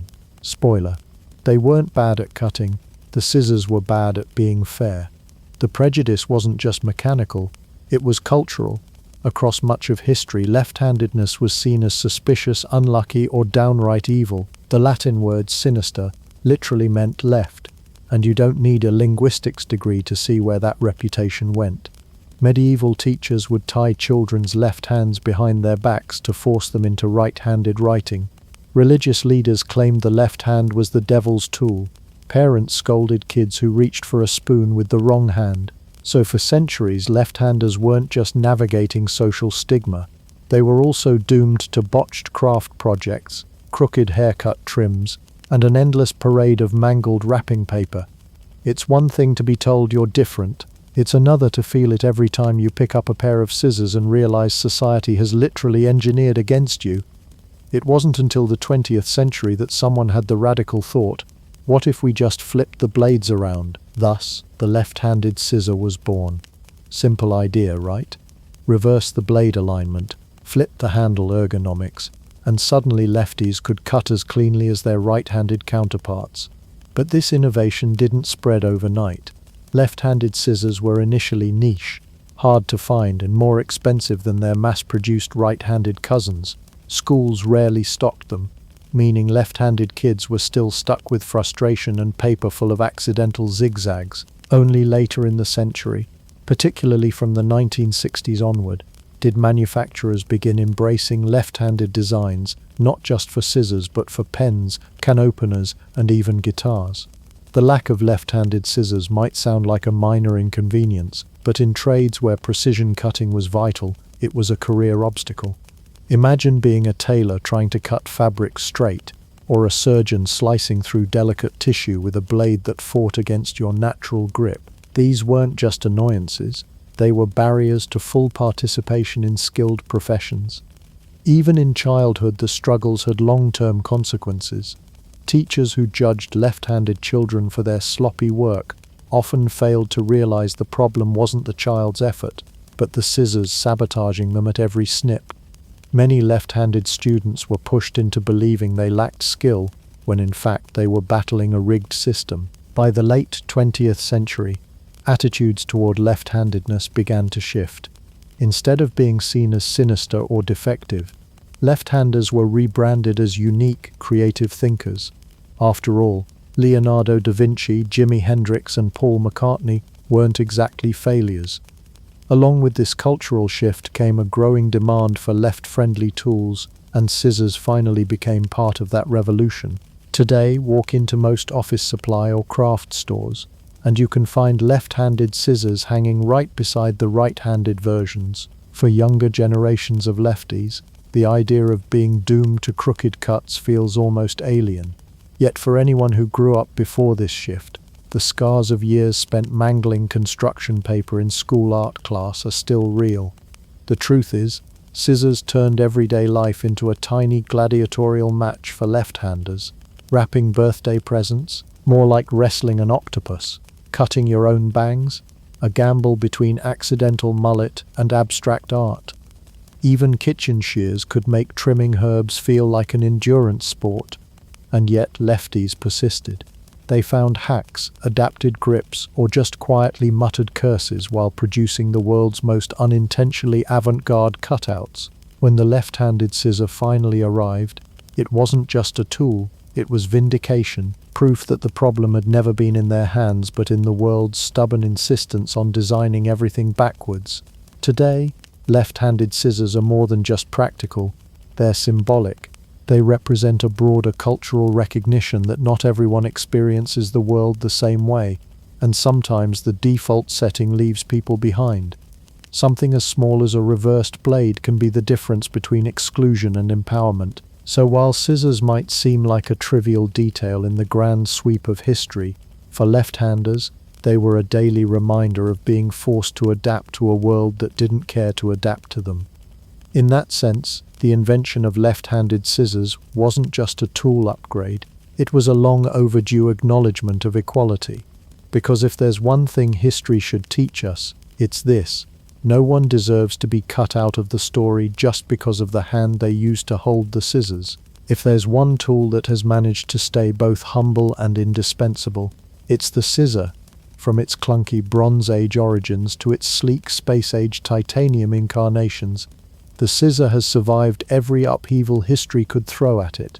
Empires rising and falling, wars fought, fashions changing, and even the tragedy of the mullet. Today, the scissor is everywhere, and the only real challenge is keeping track of where you last put it. Spoiler, you'll never find it when you need it most. Walk into any kindergarten classroom, and you'll likely spot a cup full of blunt-nosed safety scissors, bright plastic handles in primary colors, and children earnestly attempting to cut paper into shapes that look nothing like the teacher's example. Safety scissors were one of the great 20th century innovations, not because they made cutting easier, but because they prevented kids from accidentally removing parts of their own anatomy in the pursuit of art. They're not sharp enough to slice a tomato, but they'll still manage to somehow chew through your best printer paper with all the finesse of a hungry hamster. On the opposite end of the spectrum, step into a surgical theater, and you'll find scissors of terrifying precision, from fine ophthalmic scissors that can delicately separate layers of tissue in the human eye, to heavy-duty surgical shears that can cut through bone. The modern medical field is practically a shrine to scissor engineering. Doctors now rely on blades with microscopic sharpness, sterile materials, and ergonomic grips that prevent fatigue during hours-long procedures. In this context, the scissor is no longer a humble household tool. It's a life-saving extension of the surgeon's hand. You could say scissors graduated from arts and crafts to arts and grafts, but scissors don't stop at paper and surgery. Modern industries have invented varieties for every imaginable task. Kitchen scissors now come apart for cleaning, finally solving the mystery of why they always smelled faintly of garlic. Garden shears have evolved into massive two-handed scissor cousins capable of taming hedges that threaten to swallow entire houses. Even hairstyling scissors have reached near-celebrity status, with professional barbers spending hundreds on shears honed to perfection, because nothing ruins a reputation faster than giving someone an unintentional bowl cut. And then there are the high-tech scissors. Today's market boasts titanium-coated blades, carbon fiber handles, and ergonomic designs that promise less wrist strain and smoother cuts. Some scissors even advertise themselves as laser-guided. Although realistically, if you need a laser beam to cut a straight line, you might just want to practice your hand-eye coordination. Still, it's a testament to human ingenuity, or our inability to leave anything alone, that even scissors are not exempt from technological upgrades. Beyond their practical uses, scissors also carry cultural and symbolic weight. Ribbon-cutting ceremonies, for instance, have become a universal way to mark grand openings, whether it's a new skyscraper, a local shop, or a freshly built playground. There's something oddly satisfying about watching a dignitary wield an oversized pair of comically large scissors to slice through a ribbon, as if this ceremonial snip has the magical power to make commerce flourish.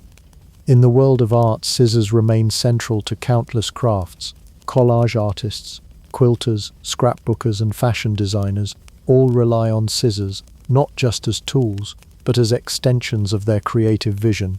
Meanwhile, in symbolic language, scissors often represent endings or separation. Phrases like cutting ties or snipping away the past remind us that the act of cutting is more than mechanical, it's metaphorical. Scissors aren't just tools, they're storytellers in their own right. Of course, no discussion of scissors today would be complete without mentioning their most persistent trait, their uncanny ability to disappear at the exact moment you need them. You can own 5 pairs, scatter them across your home, and still find yourself using kitchen knives, keys, or shear teeth out of desperation, because the scissors have apparently teleported into another dimension. No one knows where they go.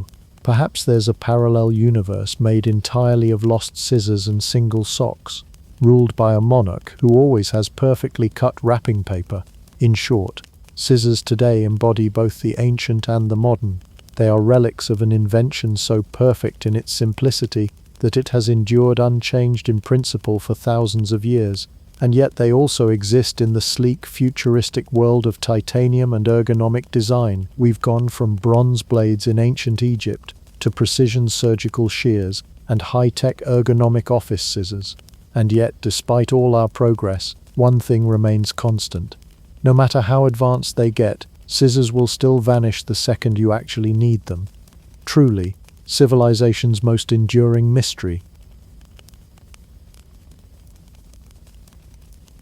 Glass. Today it's so ordinary that you probably looked through it this morning without giving it a second thought. Whether it was a window, a drinking cup, or that phone screen you already cracked but are pretending isn't a problem. But glass wasn't always a humble, everyday thing. Its story begins with fire, sand, and a lot of happy accidents that eventually turned into the glittering material we now use for everything from skyscrapers to wine goblets. Let's start before humans even got their hands on it. The first glass on Earth wasn't crafted in a cozy workshop by a thoughtful artisan. It was forged in violence. Natural glass, like obsidian, comes from volcanic eruptions. Picture molten rock cooling so quickly that it doesn't have time to form crystals, creating a black, sharp-edged material perfect for cutting. Early humans looked at obsidian and thought, "Ah, yes, a rock that's basically a razor blade. This will make stabbing my enemies much more efficient." And just like that, glass became one of humanity's first tools of choice for survival. But obsidian, for all its deadly charm, was nature's gift, not humanity's achievement. The real drama starts around 3500 BCE in Mesopotamia and Egypt, when humans stumbled into making glass by accident. It probably happened when someone tried to fire a kiln hot enough to fuse sand with a few minerals lying around. Instead of the expected ceramic, they ended up with a strange, glossy blob. Imagine the confusion. Great, we've ruined another batch of pottery, but hey, at least it sparkles. This happy accident turned out to be revolutionary. Once people realized they could recreate it intentionally, the first glass objects appeared. But don't imagine ancient wine goblets or windows just yet. Early man-made glass was nowhere near clear. It was cloudy, colored, and often full of bubbles. Instead of being the see-through wonder we rely on today, it looked more like someone's very bad attempt at candy. Still, it was shiny, and that was enough. In the ancient world, shininess equaled status. The earliest uses of glass were for beads, tiny decorative trinkets that served as the Bronze Age version of luxury goods. Imagine showing off your string of glass beads the way people now flaunt their designer handbags or the latest iPhone. Oh, this old thing? It's imported Mesopotamian glass. Yes, very rare. Please do stare. For ancient elites, owning glass wasn't about utility, it was about bragging rights. Egypt, with its flair for grandeur, quickly fell in love with glass. The Egyptians refined the process and started producing small containers like perfume bottles and ointment jars. But don't picture sleek, modern bottles lined up on a Sephora shelf. These were chunky little vessels that could only hold a few drops of oil. They were more about ceremony and prestige than actual practicality. If you owned a glass jar, you weren't necessarily clean, but you were fashionable. The funny thing is, glass was still so rare and expensive that it wasn't mass-produced. Workshops were small, and each piece was handcrafted. This meant early glassmakers had almost as much social prestige as the object itself. You weren't just buying a bottle, you were buying into the idea of human ingenuity. After all, here was a substance that started as plain old sand. Something so ordinary you brushed it off your sandals, and yet through fire it became a glittering piece of art. The fascination with glass wasn't just about beauty. It also carried a touch of mystery. Ancient people didn't fully understand why certain mixtures of sand, ash, and minerals transformed under heat into this sparkling solid. To them it was practically alchemy, proof that fire could change the very nature of the earth. It's no surprise that glass found its way into temples, tombs, and rituals. After all, if you could turn dirt into jewels, surely the gods must be involved. But let's not give the ancients too much credit just yet. Their glass wasn't clear, smooth, or flawless. Think more along the lines of wonky paperweight than stained glass cathedral window. The craft had a long way to go before it produced anything truly transparent. Yet these humble beginnings laid the groundwork for a material that would later redefine art, science, architecture, and even religion. In many ways, glass in its earliest form was less about utility and more about imagination.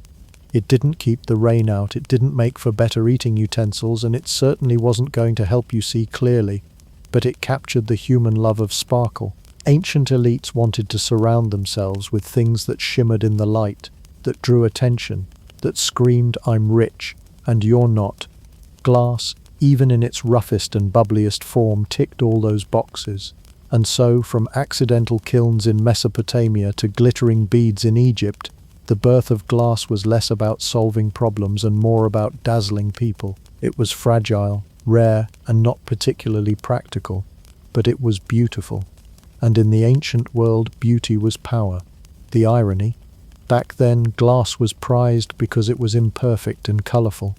Nobody wanted clear glass. It didn't even exist yet. That particular breakthrough was still centuries away. For now, glass was simply humanity's first great experiment in turning sand into sparkle. And the people lucky enough to own it weren't just wearing beads. They were wearing status, innovation, and a little bit of ancient magic. If the last part was all about glass as a luxury toy of the elites, this part is where glass stops being the ancient equivalent of a limited edition collector's item and starts showing up in everyday life, or at least Roman everyday life, which was still considerably fancier than most. The credit goes to the Romans, who sometime around the 1st century BCE perfected one of humanity's most important technologies, glass blowing. With a hollow tube, some serious lung capacity, and a knack for not passing out from dizziness, Roman artisans turned molten sand into goblets, bottles, and, brace yourself, windows. Before glass blowing, making anything more complex than a bead or tiny trinket involved painstakingly molding, cutting, or grinding solid hunks of glass. It was slow, expensive, and about as efficient as building a ship by whittling it out of a tree trunk with a butter knife. But then came glass blowing.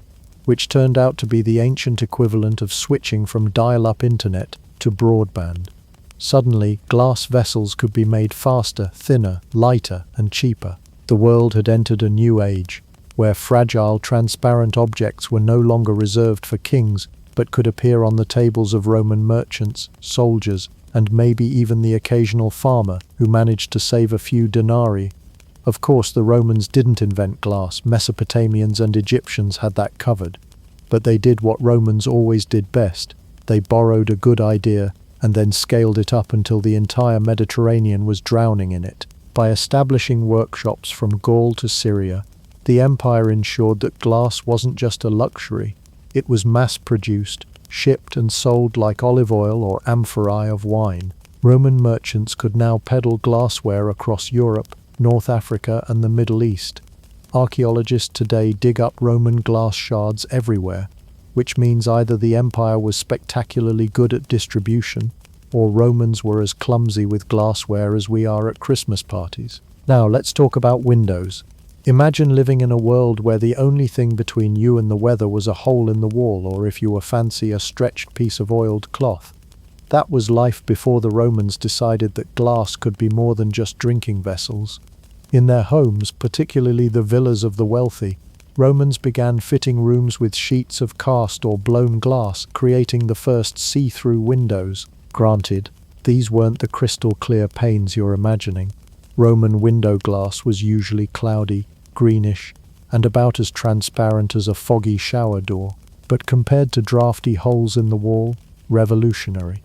Suddenly, you could let in light while keeping out rain, wind, and your nosy neighbor trying to see if you were having extra rations of bread.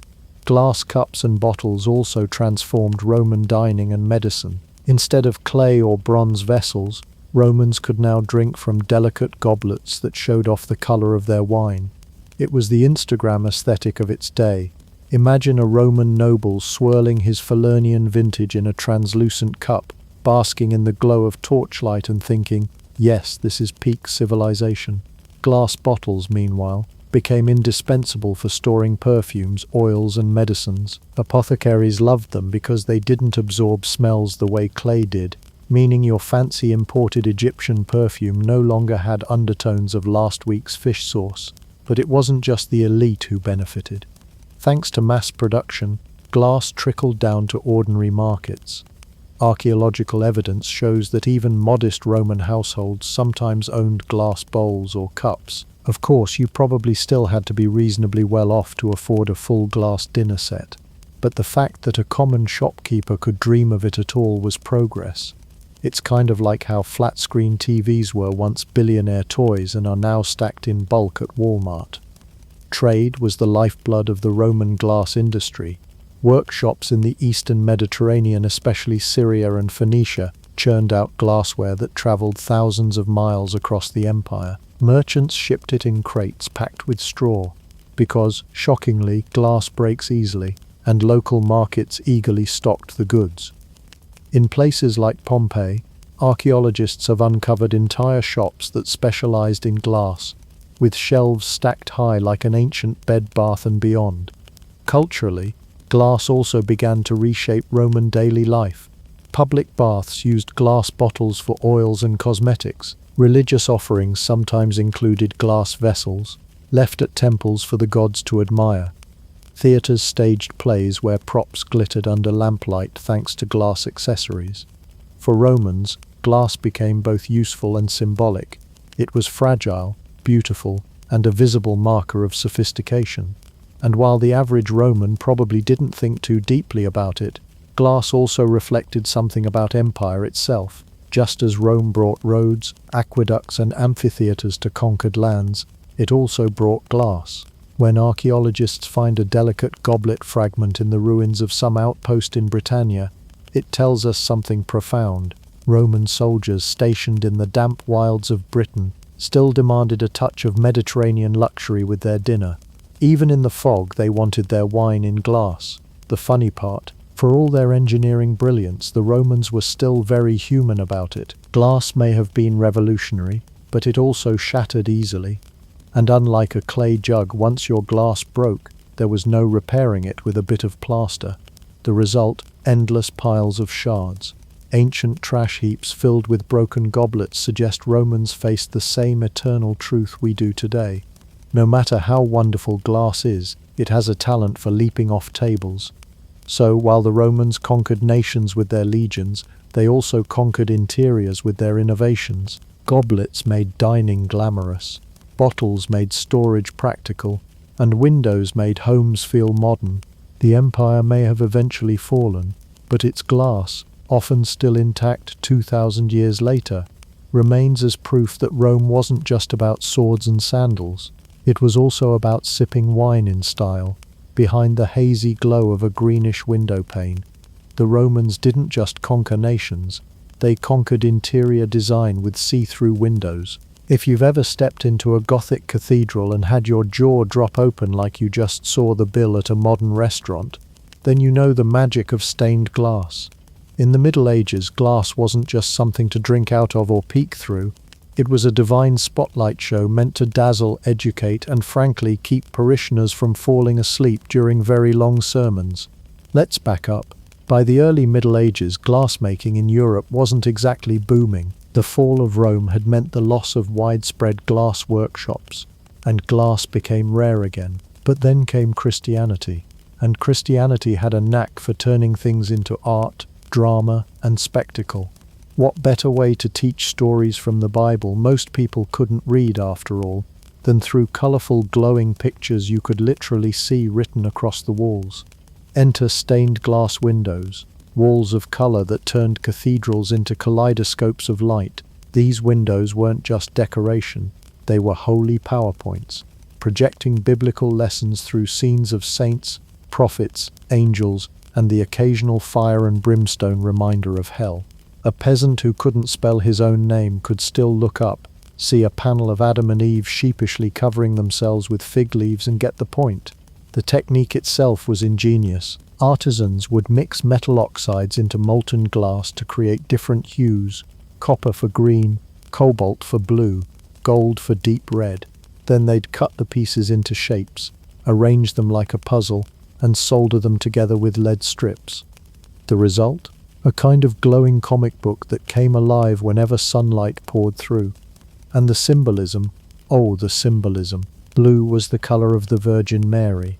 Green meant rebirth. Red symbolized both divine love and the fires of hell, a convenient multitasker. Every image was layered with meaning, designed to steer the faithful toward piety, while making them feel like they'd just walked into heaven's waiting room. It wasn't just priests who loved this. Kings, dukes, and wealthy patrons saw stained glass as a way to leave their mark, literally. Many windows featured little portraits of the nobles who paid for them, kneeling humbly before Christ or a saint. It was the medieval version of naming rights. Welcome to St. Stephen's Cathedral, brought to you by Count Geoffrey, who hopes you remember him in your prayers. And let's not forget the architecture. The rise of Gothic cathedrals in the 12th century. Notre Dame in Paris, Chartres Cathedral, Sainte-Chapelle, was directly tied to stained glass. The whole point of the Gothic style was height, light and awe. Builders developed the pointed arch and flying buttress, not just for fun, but so walls could hold massive windows instead of being weighed down with solid stone. These weren't just windows, they were walls of glass, some reaching several stories high, flooding interiors with a rainbow glow that must have seemed downright otherworldly in an age where most people's homes had one smoky, dim little window at best. Monasteries also played their part. Monks weren't just chanting prayers and illuminating manuscripts, they were running glass workshops, carefully passing down recipes and techniques through the generations. Without their secretive tinkering, the art of glassmaking might have vanished entirely during Europe's darker centuries. Think of them as the R&D labs of medieval Christendom, except instead of inventing the iPhone, they were inventing a way to make sunlight look like heaven's disco ball. But beyond religion, stained glass offered something subtler, a sense of transcendence in a world that could be, frankly, pretty grim. Imagine trudging through muddy streets, dodging the occasional rat or pile of refuse, and then stepping into a cathedral glowing with jewel-toned light. It was like walking out of a black and white film into full technicolor. For peasants and nobles alike, stained glass was proof of divine power made visible. Of course, the craftsmanship wasn't just about making things pretty. Creating and installing these windows required math, engineering, and artistic skill. Cutting delicate shapes of brittle glass without shattering them, soldering them into strong frameworks, and then fitting them into towering stone walls was no small feat. Entire guilds of glaziers rose to prominence, enjoying a level of prestige somewhere between artist and magician. After all, they worked with light itself, and in the medieval imagination that was close to working with God. Naturally, there was also a bit of competition. Cathedrals tried to outdo each other with the size, brilliance, and intricacy of their windows. Chartres Cathedral became famous for its Chartres blue, a rich cobalt color so mesmerizing that art historians still rave about it today. Meanwhile, Sainte-Chapelle in Paris packed its chapel walls with such an overwhelming display of stained glass that it's basically a giant jewel box of colored light. And here's the funny part. While stained glass was meant to teach holy lessons, it was also the medieval version of entertainment. When sermons dragged on, and trust me, they did, you could sneak a glance at a window and lose yourself in the drama of Samson pulling down the pillars, or Jonah being unceremoniously swallowed by a whale. Spiritual enlightenment, sure, but also a little bit of medieval daydreaming. So in the Middle Ages, glass wasn't just fragile, it was sacred. It carried stories, symbols, and divine radiance. And most importantly, it gave the faithful something to look at when the priest's Latin got too complicated. Or, as one medieval churchgoer might have whispered to another, the sermon may be long, but at least the windows are pretty. If the Middle Ages treated glass as a holy messenger of divine light, the Renaissance elevated it into something else entirely: luxury. The glittering hub of this transformation, Venice, not just famous for gondolas, masks, and pasta you could twirl endlessly. Venice became the undisputed capital of glassmaking, and on a small island just off its shores, Murano, glassmakers conjured up masterpieces that were less practical household goods and more "look at me, I'm rich." Why Murano? Well, part of it was by choice, and part of it was government-mandated exile. Venetian authorities were terrified of fires breaking out in the wooden city, since glassmaking furnaces burned hot enough to roast a dragon. So in 1291 they ordered all glassmakers to pack up their furnaces and relocate to Murano. At first glance this sounds like banishment, but in reality it turned Murano into a glowing forge of innovation. The glassmakers were given perks, some even enjoyed noble status, but they were also essentially locked down. If you were a master glassblower in Murano, you couldn't just stroll off to Florence with your secrets. The Republic guarded its glassmaking techniques with the kind of paranoia usually reserved for nuclear codes. And with good reason. Murano glass was the envy of Europe. Venetian merchants shipped it across the Mediterranean and beyond, and demand only grew. If you wanted the most exquisite goblet or mirror, you didn't go bargain hunting, you went Venetian. The real breakthrough came with the invention of Cristallo. Before Murano, most glass was slightly cloudy, tinged greenish or brownish thanks to impurities. Murano glassmakers, however, discovered how to create nearly colorless, transparent glass that sparkled in candlelight like liquid crystal. Imagine being a 15th century noble, holding up a goblet that looked almost like frozen water. It was pure magic. And this wasn't just about drinking vessels. Cristallo allowed for thin, delicate creations that seemed to defy the very nature of glass. Chandeliers with spiraling arms, beads that caught every glimmer of sunlight, mirrors that actually reflected your face without making you look like a smudgy blob. All of it was possible thanks to Venetian ingenuity. Speaking of mirrors, Venice cornered that market too. A Venetian mirror in the 16th century was the equivalent of owning a luxury car today. They were so prized that kings and queens would bankrupt treasuries trying to get them. Louis XIV of France, desperate to have the Hall of Mirrors in Versailles, even lured away a few Murano craftsmen in a move that would make any modern-day corporate recruiter proud. In Venice, glass was more than just stuff you drank out of. It became identity. Wealthy families commissioned elaborate chandeliers, delicate goblets, and extravagant decorative pieces that showcased not just their taste but also their wallets. To own Venetian glass was to declare to the world, "Yes, I have money. No, I won't stop reminding you." Even the everyday items took on airs of extravagance. Why sip wine from a plain cup when you could sip it from a goblet so thin it threatened to shatter if you sneezed too hard? Practicality was sacrificed on the altar of style, and people adored it. And then there were millefiori beads, literally 1,000 flowers, tiny multicolored glass beads that looked like frozen blossoms. They became popular trade goods, making their way across Europe, Africa, and the New World. A Murano bead could travel farther than many Venetians ever dreamed. Venetian glassmakers weren't just artisans, they were celebrities. The guilds on Murano enforced strict secrecy around techniques.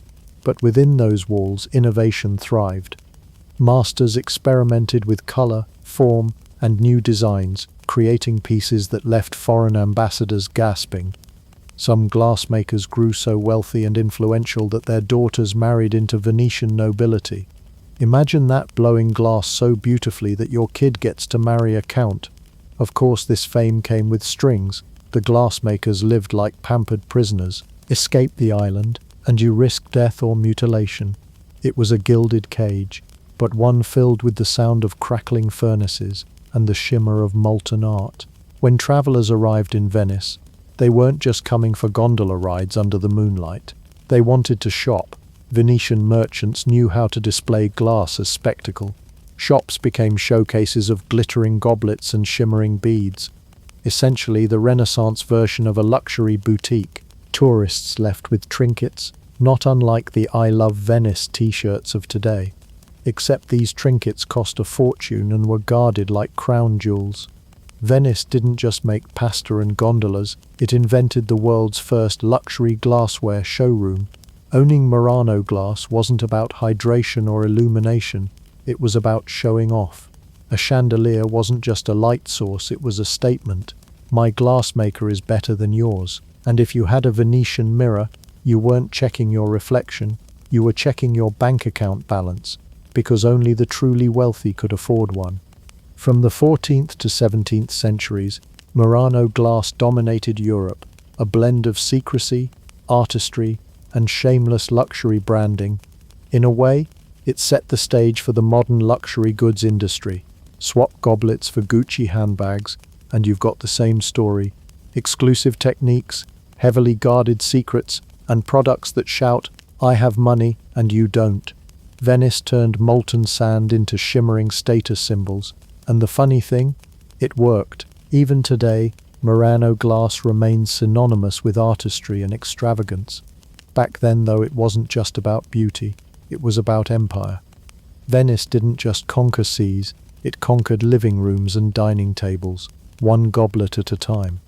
If you thought glass was just for sipping wine or admiring cathedral windows, the 17th and 18th centuries were about to prove you wrong. Glass didn't just sparkle, it became the clear lens through which humanity examined both the infinite heavens above and the minuscule worlds below.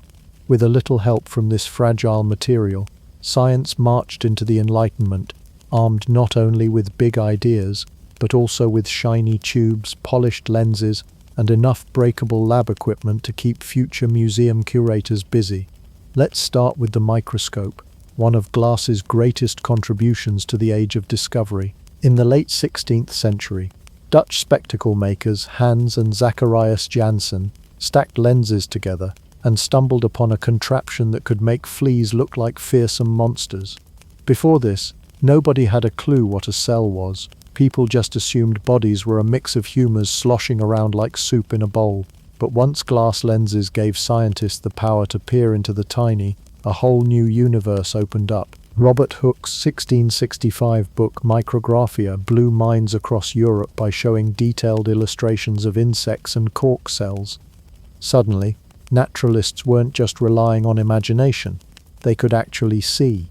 If medieval monks had used glass to bring divine light into their cathedrals, the Enlightenment used it to expose the creepy crawlies hiding on your pillow.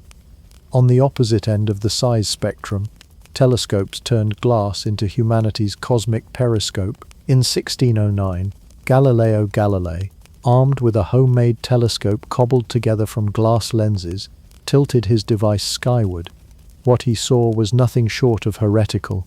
Mountains on the moon, moons orbiting Jupiter, and Saturn's strange ears, which we later upgraded to rings once telescopes improved. Galileo wasn't just doing astronomy, he was smashing centuries of geocentric tradition.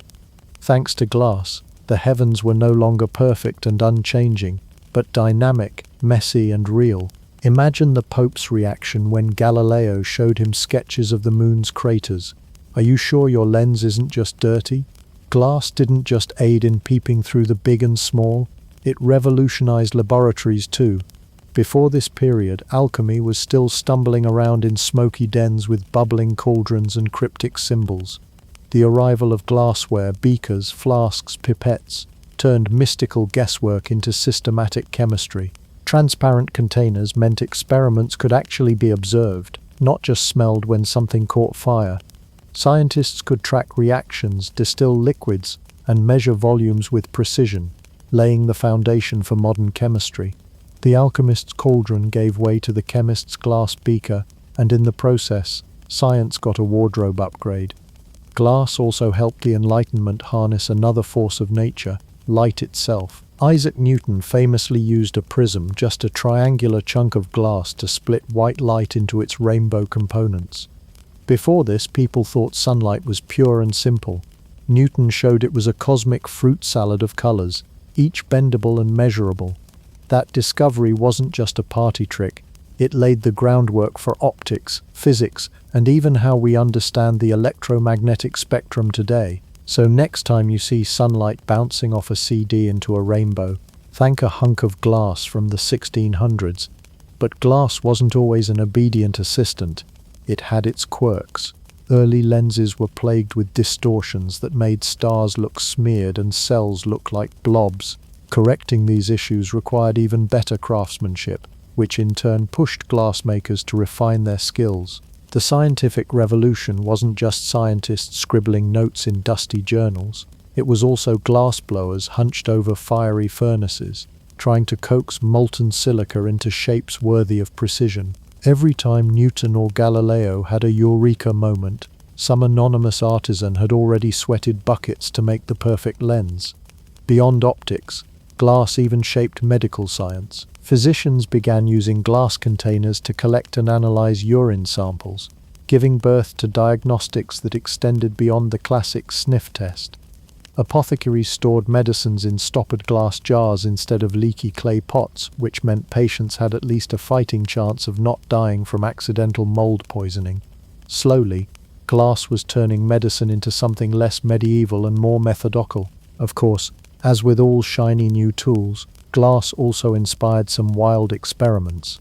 Some Enlightenment thinkers speculated that microscopes might reveal not only tiny organisms, but also the building blocks of life itself. Others worried telescopes were meddling too much with divine secrets, as if God hadn't intended humanity to see Saturn's fashion accessories. The funny thing is, both camps were kind of right.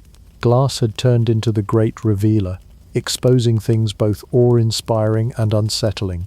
The Enlightenment wasn't just about philosophy cafes and powdered wigs. It was about peering into places no human eye had seen before. Through glass, the universe was magnified, dissected, and understood in new ways. Humanity had finally found a fragile ally that could withstand fire, bend light, and help unravel the mysteries of existence. Galileo didn't just look at the stars. He basically strapped a pair of Renaissance glass goggles to his face and rewrote the cosmos. And Hook, he was the first person in history to zoom in on the micro-world. Long before Instagram filters, glass had officially gone from luxury trinket to humanity's scientific sidekick, proving that sometimes the clearest way to see the truth is through something fragile. The 19th century was an age of steam, steel, and soot, an industrial revolution that turned muddy villages into smoky cities and replaced cottage industries with thundering machines. And in the middle of all that clanging progress was glass, suddenly stepping out of its aristocratic palace and church setting to become, well, an everyday household guest, no longer confined to the cathedrals of medieval bishops or the luxury tables of Venetian merchants. Glass in the 1800s finally went democratic. This was the century where glass went from exclusive sparkle to you probably have 10 of these in your kitchen cupboard. Until the 19th century, glassmaking was still a craft. Sure, there were workshops and even large guilds, but producing glass was a slow, labor-intensive process that relied on skilled artisans who knew how to coax molten sand into shape before it hardened into an awkward lump. The Industrial Revolution, however, was all about taking the handmade and making it machine-made. Enter mechanized glass production. By the mid-1800s, furnaces were bigger, hotter, and more efficient than anything a medieval monk could dream of. Pressed glass, poured into molds and stamped into shape by machines, suddenly made it possible to churn out identical cups, bowls, and plates at record speed. This meant you didn't need to be a duke, bishop, or Venetian merchant to drink from something transparent. A factory worker could finally have a matching set of tumblers instead of drinking out of a chipped wooden mug. Imagine the joy of showing off a glass jar to your neighbors like it was a family heirloom. And speaking of showing off, let's talk about the 1851 Great Exhibition in London. If ever there was a building designed to scream, "Look what we can do with glass now," it was the Crystal Palace. Designed by Joseph Paxton, this giant greenhouse on steroids was made up of over 300,000 sheets of plate glass, assembled into an enormous modular structure that looked like a cross between a cathedral and a conservatory. For Victorians, the Crystal Palace wasn't just an architectural wonder. It was a demonstration that glass had moved into the industrial age. Once fragile, tiny panes could now be manufactured in giant sheets, large enough to build walls, ceilings, and even roofs. And unlike cathedrals, these glass walls weren't designed for divine light, but for something far more 19th century product displays. Inside, visitors could marvel at steam engines, textiles, and colonial curiosities, all bathed in natural sunlight filtered through thousands of panes of glass. If medieval peasants found spiritual enlightenment staring at stained glass windows, Victorians found industrial enlightenment staring at glass that was the window. But the Crystal Palace wasn't just a one-off spectacle. Its design sparked a craze for glass architecture. Greenhouses and conservatories exploded in popularity among the wealthy, who suddenly discovered that glass could let them cultivate pineapples, orchids, and exotic ferns in gloomy England. Owning a greenhouse became a status symbol like driving a luxury car today, except instead of showing off horsepower, you were showing off a tropical fruit. The middle classes, not to be left out, also got in on the trend, albeit with more modest window gardens. Glass let Victorians bring the outside world indoors, fueling both science, botanical studies, and snobbery. Ah yes, behold my rare imported fern. Glass houses were also a reflection of empire. Britain's colonies were sending back strange flora, and glass was the medium that made displaying them possible. If architecture was one frontier, packaging was another. By the 19th century, glass bottles became mass-produced in ways that revolutionized not just drinking, but storage. Wine, beer, and spirits were bottled more cheaply and consistently than ever, but so were medicines, perfumes, and even the first mass-market soft drinks. Before industrial glass, containers were expensive and precious. Now, with machines stamping them out by the thousands, the world could bottle its products and ship them across railroads and oceans. Imagine life before. You had to buy liquids locally because containers were too precious to waste. After mass glass, you could ship soda water across the Atlantic. And then there were mason jars. Invented in 1858 by John Landis Mason, these screw-top jars transformed home preservation. For the first time, households could safely can fruits and vegetables without worrying about spoilage. Glass didn't just democratize drinking, it democratized eating in winter. Suddenly, Grandma wasn't just nagging you to finish your peas. She was proudly pulling them out of a jar she canned 6 months ago. Perhaps the biggest shift in the 19th century was psychological. Glass stopped being rare. It stopped being something you stared at in awe inside a cathedral or palace. Instead, it was what you reached for when pouring a beer or storing pickles. The stuff that once screamed wealth, now whispered ordinary. That's not to say glass lost its shine. It still dazzled in chandeliers, mirrors, and high-end tableware. But for the first time, ordinary people could set a dinner table with a dozen identical glasses. No more fighting over the one goblet while everyone else sipped out of pottery. Think about it. For millennia, glass was the stuff of kings, pharaohs, and popes. And then, in less than a century, it became so common you could drop it on the floor, watch it shatter, and think, "Hey, I'll just buy another." The Industrial Revolution didn't just mass-produce glass, it mass-produced breakage. Or, as one might put it, finally, everyone could own a glass instead of fighting over who got the shiny cup at dinner. And when it slipped from your hand and smashed, well, congratulations, you were now part of modernity. By the 20th century, glass had stopped being the shiny showpiece of aristocrats or the star of grand exhibitions, and had instead slipped quietly into the background of daily life.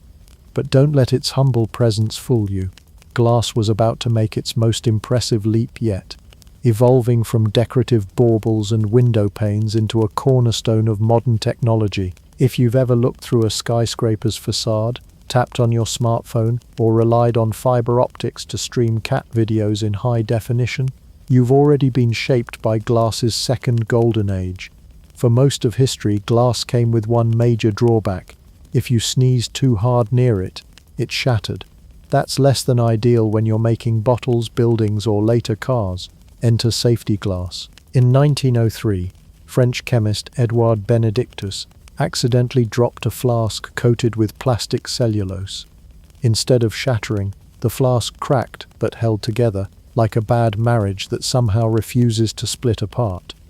This happy accident gave rise to laminated glass, which eventually found its way into car windshields, dramatically reducing the likelihood of being decapitated by flying shards in a fender bender. Tempered glass soon followed, heated, cooled, and toughened to be 5 times stronger than ordinary glass. This is the reason your shower door doesn't turn into a deadly jigsaw puzzle the second you close it too firmly. Together, these inventions transformed glass from fragile diva to dependable workhorse, tough enough to survive modern life's bumps, crashes, and toddlers with baseballs. The 20th century also marked the rise of the glass cityscape. Gone were the days when windows were small, fragile portals letting in a timid trickle of light. With industrial advances in steel and reinforced concrete, architects could suddenly use entire walls of glass. The result? Skyscrapers that gleamed like futuristic beacons. Think of New York's Seagram building or London's shard monuments to transparency. Literally, buildings became giant lanterns, lit from within, with walls that were more see-through than solid. Of course, this also created new problems, like office workers realizing that their every desk stretch and snack break was now visible to half the city. Privacy was sacrificed in the name of modernity, but hey, at least it looked sleek. Greenhouses also exploded in popularity, not just for elite collectors of exotic plants but for commercial agriculture. Without glass, year-round strawberries in Canada or tulips in the desert would be laughable. Instead, entire industries sprouted beneath panes of glass. While skyscrapers got all the architectural glory, the quiet superstar of modern glass was hiding underground. Fiber optics. These hair-thin strands of ultra-pure glass can transmit light signals across vast distances without losing strength. Invented in the mid-20th century, fiber optics transformed communication. Suddenly, information wasn't crawling along copper wires, it was sprinting at the speed of light through glass filaments no thicker than a human hair. Today, nearly everything you read, stream or watch, from emails to your favorite conspiracy theory videos, likely zipped its way to you through a glass fiber buried beneath the sea. Glass had evolved from stained glass windows that told biblical stories to the literal backbone of the digital world. Perhaps the most personal relationship we now have with glass is through screens. That sleek slab in your pocket, the smartphone, is basically a rectangle of hyper-engineered glass. Gorilla Glass, developed in the 21st century, is chemically toughened to resist scratches and drops, making it just barely strong enough to survive your butterfingers. From televisions and laptops to tablets and watches, our eyes spend more time gazing at glass surfaces than at the real world. If medieval monks stared at stained glass to find divine inspiration, we now stare at smartphone glass to doom scroll ourselves into despair. Progress depends who you ask. Beyond the practical, glass has also seeped into our metaphors. Breaking the glass ceiling refers to shattering invisible barriers, while being fragile as glass still captures its delicate essence. Glass is the ultimate paradox, strong enough to hold up skyscrapers, but brittle enough to shatter with a careless knock. It represents both clarity and vulnerability, a fitting metaphor for our age of oversharing and surveillance. What's next? Glass isn't done evolving. Researchers are developing smart glass that tints itself with the push of a button, ideal for anyone tired of blinds that never quite close properly. Transparent solar panels could turn every window into an energy source, making your house a giant battery with a view. Biocompatible glass is being tested for medical implants. Even space exploration relies on glass in the form of protective visors and specialized telescope lenses. The material that once existed only as shiny beads in Mesopotamia now builds worlds, stores information, powers homes, and guides rockets into orbit. Glass may be fragile, but its future looks practically indestructible. So, where does that leave us? With glass in everything: cars, skyscrapers, phones, labs, even your kitchen pickle jar. The irony? The same material that once symbolized unattainable luxury is now so commonplace that we forget its magic until, of course, we drop our phone face down and suddenly remember just how fragile it still is. The good news? We now hold entire libraries, maps, and even cat videos inside glass rectangles. The bad news? Try explaining that to a medieval monk. He'd probably just assume you'd trapped a demon inside it.